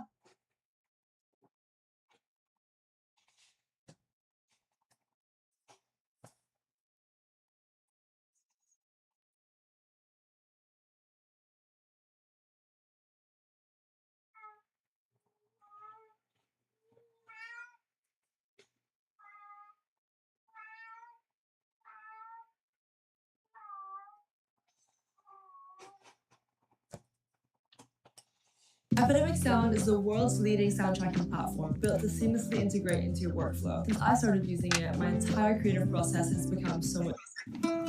So white boy. Huh? So white boy. Bro, I'm not white. Yes, you are. What? Listen, if I was white, how come white people don't think I'm white? Yes, they do. You look as you was a white boy. I don't know what makes you think you look different. Yeah, listen, you live in a black and white world, dude. Just because I don't have a nappy head full of hair doesn't mean I'm fucking white, dude. Sorry. You was a straight cracker. Nah, I'm not. Yes, you is, bro. Yo, you better start. Yes, you is, bro. That's not cool to sound unintelligent, bro. Yes, you is. Yes, you is. Yes, you is. That is not intelligent. Yes, you is. Yes, you is. Yes, you is. See what I mean? This is. I'm above that, yo. I'm not gonna go back and forth with you, bro. Like, you think I'm white. I'm not gonna fuck with you, bro, because I'm not white. You know what I mean? You live in a black and white world, bro. If I'm white, why are you trying to talk to me then? Oh, wait. I'm the people that dominated you? I'm the people that y'all call daddy and master? That's what I am? Is that supposed to hurt my feelings? Because it's not a white person calling me that, because a white person would never call me that. Only hating ass black pretendians would. Okay, makes sense now. For now, let's focus on the expansion of the right? city. Am I supposed to be mad? You are calling me the people that dominated you and conquered you and displaced you to the whole other side of the planet. You hate yourself so fucking much and you're so traumatized you don't even want to be African anymore. That's who I am to you. You're saying I'm your master and I'm your daddy. That's what when you call me white. That doesn't hurt my feelings. The Sumerians lived on the steppes. You had a choice and you chose that. Listen, bro, just because I'm going against people that are black does not mean I side with whiteness. Just because I'm going against someone that's white doesn't mean I side with blackness. All of y'all live in a black and white world, yo. Really. And it shows so much. Neither of y'all are the main characters. Neither of y'all are the original. Both of y'all are the mutations of the red man. Just so you know. The white man's the newest and the black man came after us. Black man mutated to look like that from solar flares in the third age. White man came in the fourth age, the Cro-Magnon, the seafaring race, the sea monster. That's what the white man is. North of the Black Sea, until they were driven from their homeland by the Scythians, who had themselves been driven from their homeland. Bro, stop sending me a request. You think I'm white? Stop trying to talk to me, bro. So why are you trying to talk to the people? Listen, if I'm white, right? Why are you trying to talk to me? Why are you trying to talk to me, bro? Calling me white does not hurt my feelings because it's a black person calling me that. How is that a diss to me? I don't understand. How is that a diss when a black person calls somebody white that isn't white? How is that a diss? Because they whooped on y'all. Y'all never got no revenge or don't even have no smoke. Like, literally, y'all were calling them master and daddy. How is that a diss? How is it a diss? Honestly, they conquered y'all. How is it a diss? How is it a diss? Oh, I was just bringing them up. I was just gonna bring them up. I clicked on it and it dropped them right away. How is it a diss? I don't understand how it's a diss. Maybe, yeah, to a black person, they think that's a diss. Listen, I don't want to be white and I don't want to be black. And just because I'm going against someone that's black doesn't mean I side with fucking white people. And just because I'm going against white people doesn't mean I side with black people. I don't know, losing your copper color is definitely an L. Bro, listen, you guys are colorist, bro. But you guys, here's the difference. You're talking about color, but I love myself. I love my color. Love my ink. Love my tattoos. Copper's damn near pink, bro. And that's what I mean. It's like you guys aren't even anywhere near copper. You guys are supposed to be black, right? The black people over here aren't even real black people. Y'all are mulattoes. You guys are watered down, whitewashed black people. You guys are pink, hairy black people. You guys are not fucking real black people. You guys are fucking hairy and got colonizer DNA, Neanderthal DNA. I got it too, so, but I'm not ashamed of who I am. I can admit who I am. I'm interested in hearing. You better pick a side, choose wisely. You guys live in a black and white world, yo. You guys live in a black and white world, and white people would destroy y'all. Natives are smart. Natives made peace with the white people. Yeah, fuck y'all. You guys are dumb trying to start fights with people that conquered y'all and trying to start fights with the people that whooped on y'all. Listen, natives own slaves. You know that? Natives own slaves, and you guys are so traumatized and got so much Stockholm syndrome. You cling on to the tribes that owned y'all. They didn't even fucking want y'all. They disenrolled y'all, and y'all still cling on to those tribes. You still claim Cherokee, Choctaw, and those tribes don't even give a fuck about y'all. They owned your ancestors. And you still cling on to that because you don't fucking know history, because you think you're a Indian, yo. Because you're so ashamed of being a fucking Nigerian. You guys are Niger Congoloids, whitewashed ones. You guys got British and Irish in y'all in Wales from the colonizers. Like Seneca don't claim you anymore. Wait, what? Listen, that's a dumb thing too. You guys were begging. That thing fell on creators looking out. Your ancestors are looking out because you guys were begging people to call the president of my tribe, write 40 letters to my fucking tribe. You guys were harassing my fucking tribe and harassing me, calling my tribe, lying to them, saying I'm calling you guys the N-word, making up fucking stories, just trying to get me disenrolled and get my own people to get me in trouble with my tribe. And then nothing even happened. My tribe gave me a blanket. Not for that, but for other reasons. But still, it's like, you guys, what you guys are trying for, the harder you try to steal someone's identity, the more you are writing it in stone and solidifying it that you are not Indian and you are a pretender and you're a fraud, and that you are actually just a watered down, whitewashed Nigerian. A hairy pink Nigerian. That's what you guys are. Whitewashed, watered down Nigerians. Mulattoes. All black Americans are not mulattoes. They're not even real black people. Real black people are Africans. Real black people are blue. Real black people aren't hairy and don't grow big old fucking Esau beards.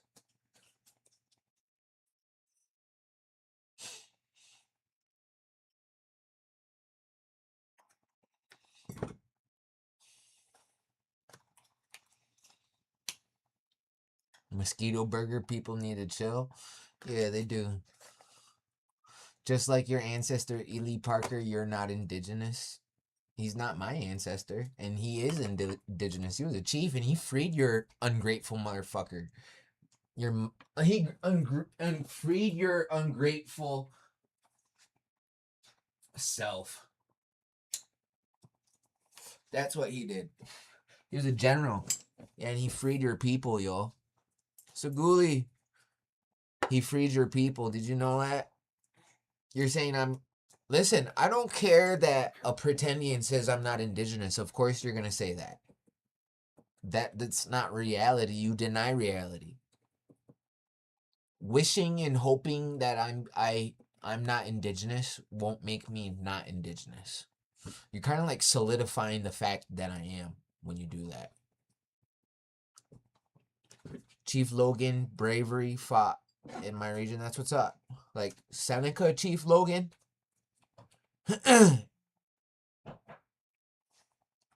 He was a secretary and he couldn't even get into the bars because he was not naturalized. He didn't need to. Bro, He didn't need to. He listen, you guys, listen. We don't need your fucking United States citizenship. We already had citizenship to something older than that. I denounced my United States citizenship. We were the ones that gave the United States their recognition. United States, the 13 colonies didn't have no federal recognition. My people already did. We were having treaties and alliances with foreign nations and kingdoms before the 13 colonies even was a thing. We were the one that recognized them as a government and made their first treaties. We legitimized them and let them use our constitution, basically. Show it. I don't have to show it. Everybody knows it already. That's why they call New York State the Empire State, is because the Haudenosaunee Confederacy, also known as the Iroquois Empire. The Spaniard, you know what? I took a DNA test. I thought I was going to have at least a drop. No Spaniard DNA at all. Your people respect sacred ground. Yup. Thank you for the follow. Look at his Spanish hair. This is indigenous hair, bruh. This is indigenous hair right here.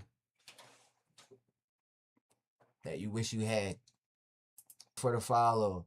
But indigenous people descend from West Eurasians and Siberians. People descend from West Eurasians and Siberians, so they came to be in North America. No, it actually went the other way around. Asians are Native Americans that descend from us, and then Africans descend from Asians, and white people are the newest. The red race is the original race, and that includes the Native Americans, the Mexicans, the Egyptians, Middle Easterners, Indians from India, Polynesians, Hawaiians, Aboriginals, Tasmanians, Cambodians, Asians, Indonesians, everybody around the Ring of Fire in the Pacific Ocean. Everybody that has dragons and serpents in their culture. White people and black people are not the main characters. They're not even the originals. We are. You guys are mutations of us.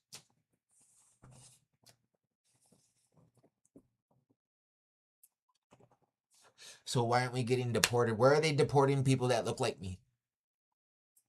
Somewhere's in the Americas. Where are they deporting people that look like you? Somewhere's out of the Americas. That's the difference. That's the difference.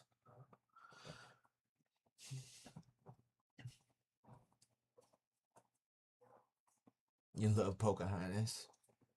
It's a good cartoon, yeah, but not reality.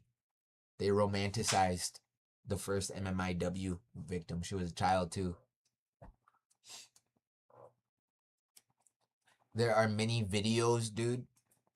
Yeah, I mean, videos of what? And bro is mad. I'm not mad. I'm glad. I'm glad. Are you different on a phone? It looks grainy. Yeah, I'm on a phone. What?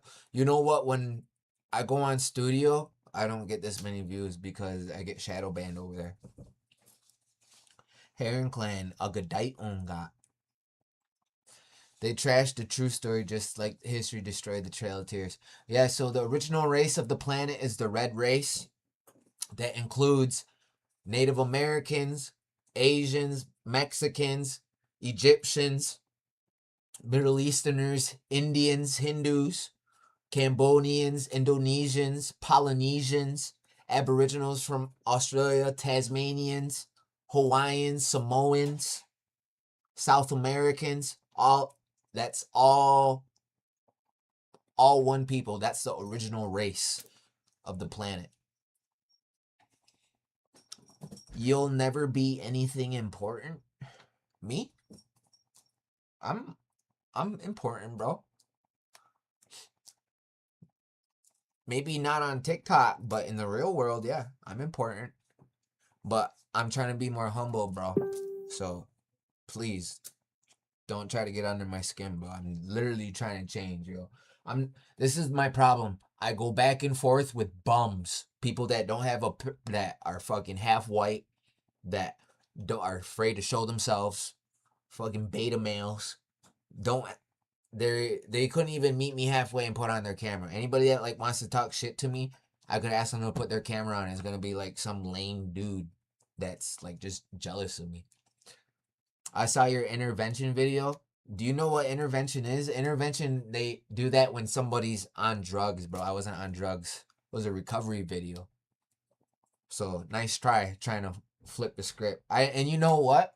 You guys are just bringing. I get monetized for my stuff, so you guys are just bringing more traffic. So, and I need to stop telling you guys that. I need to stop saying that. But I just love to rub it in sometimes because you guys think you're hurting me. No, I'm sorry. My ancestors prepared me for way worse, yo. Way worse. I'm a survivor. Native Americans got the highest survival instinct. You can't get rid of. Can't get rid of me. Can't stop me. You can't make me cry. You can't hurt me. Damn, dude, how long are you gonna keep this pretending up? It's up, dodo. I don't know. Pretending up. How long are you guys gonna keep this pretending up? Bro, this is my life, bro. What are you talking about, bro? My history is not something you can just appropriate because you're going through a phase right now. That's what it is for you. You're going through a phase and you're so hurt that it's my life, your little phase that you're going through. You're so hurt that what you just found out is the bee's knees has been me my whole entire life. That's why you're mad. Because you just found a fucking awesome ass culture that you want to be a part of. And then you're realizing that there's people that were born into it. And both are their parents and all four of their grandparents and so on. And they're fucking badass real Indians. Real life Indians. Real life Indians from real wild Indian territories. Right? What you guys fantasize about. Yes, that's why they're mad, people. It's because they're mad that our birth certificate says American Indian. We get classified as American Indian. They're mad that we're from the wild Indian territory, Cattaraugus Indian territory. Our people wore feathers in their hair and scalped colonizers and war clubs and hatchets, yo. Truly a warrior culture. Right? And that's what their whole facade is about, being like this gangster thug gang member, right? When truly gang culture is indigenous culture, is tribalism, fighting over territories, getting jumped in. That's the gauntlet, right? The war party. Your big homie is your chief, right? Or war chief. It's the same fucking thing, right? So that's why they're so jealous of us, because what their whole facade and about pretending to be wild and tribal and indigenous and all that, it's fake. It's not real for them. That's a fantasy. It's a delusion. It's an escape, really, because you were a slave descendant of a dung hut warrior. We'll give you the warrior from Africa, a dung hut hunter gatherer that smeared dung on straw huts, and then you got enslaved by your own people and sold to the white people. Right? And then you got brought over here, and your ancestors saw us, and your ancestors were infatuated with our ancestors. So you're living your ancestors' best dream come true, right? Of being this fucking Indian.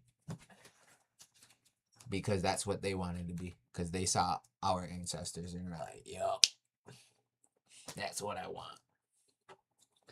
Yeah, you guys are $5 Indians. You guys are from the 5 civilized tribes. The Dawes Rolls had the $5 Indians.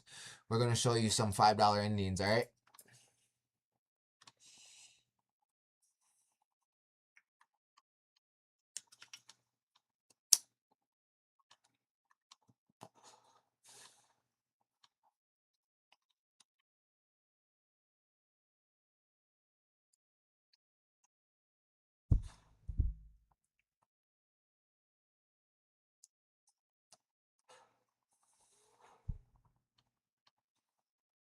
There you go.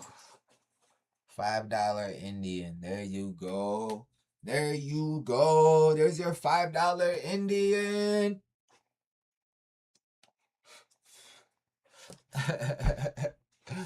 It's your $5 Indian.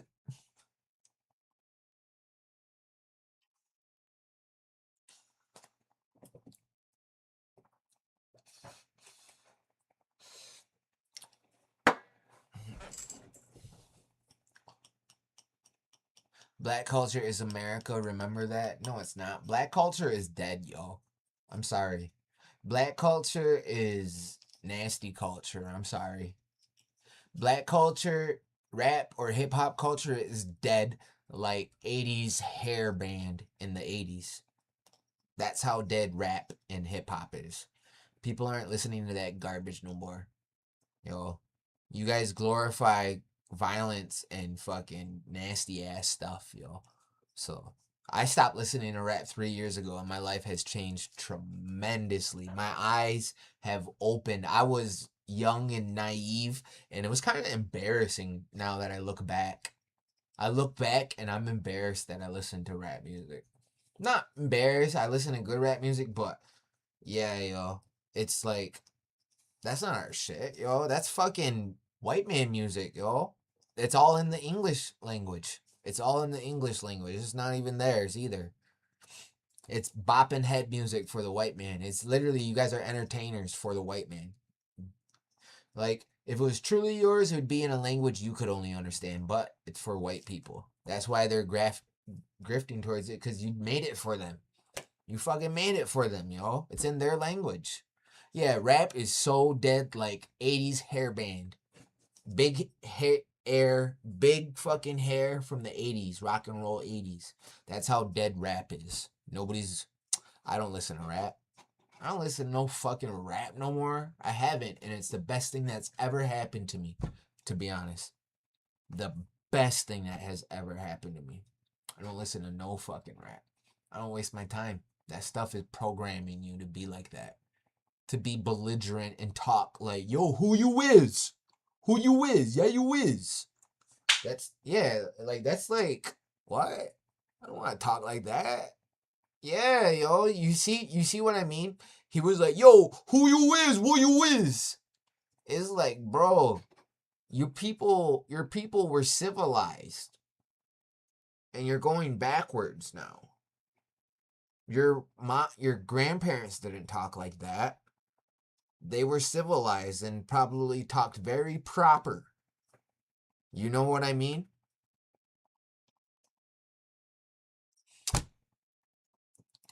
Like, that's how, like, during civil rights, black people had respect for themselves. They dressed nice and they weren't doing all that shit, yo. Yeah, everybody has their bad apples, but nowadays it's like you guys are like trying to be like that on purpose, yo. So yeah, yo, I don't listen to rap. I don't try to participate or give any of that towards that. Backwards. Yeah, it's backwards. You're definitely right. Rap is ass backwards. You guys glorify some ass backwards shit, yo. Should not be like that. It's actually, you guys might even be like brainwashing each other, yo. Pretty fluent in English, I know. I'll give up this language one day, but only so you guys can understand me. I'll speak it only for you guys. Hi, on hair glue. You are? I didn't know you do that. You're good.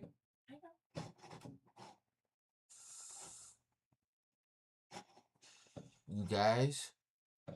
Hey, calm down, bro.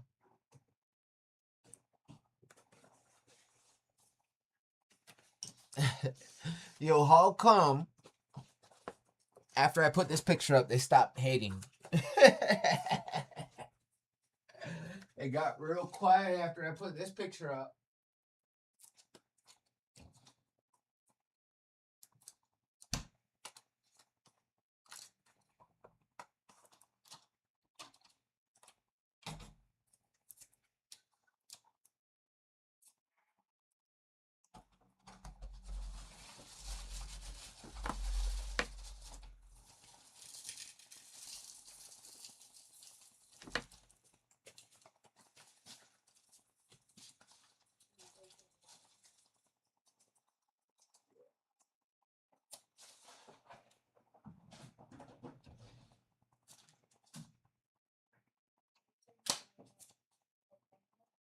Yeah, I just opened it.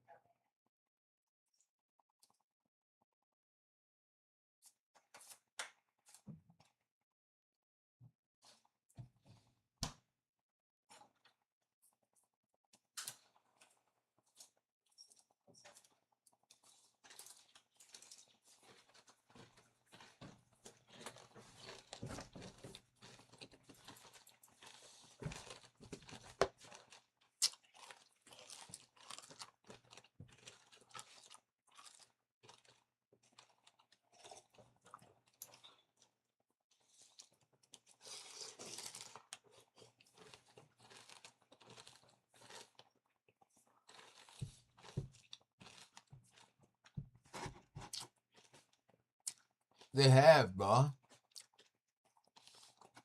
Oklahoma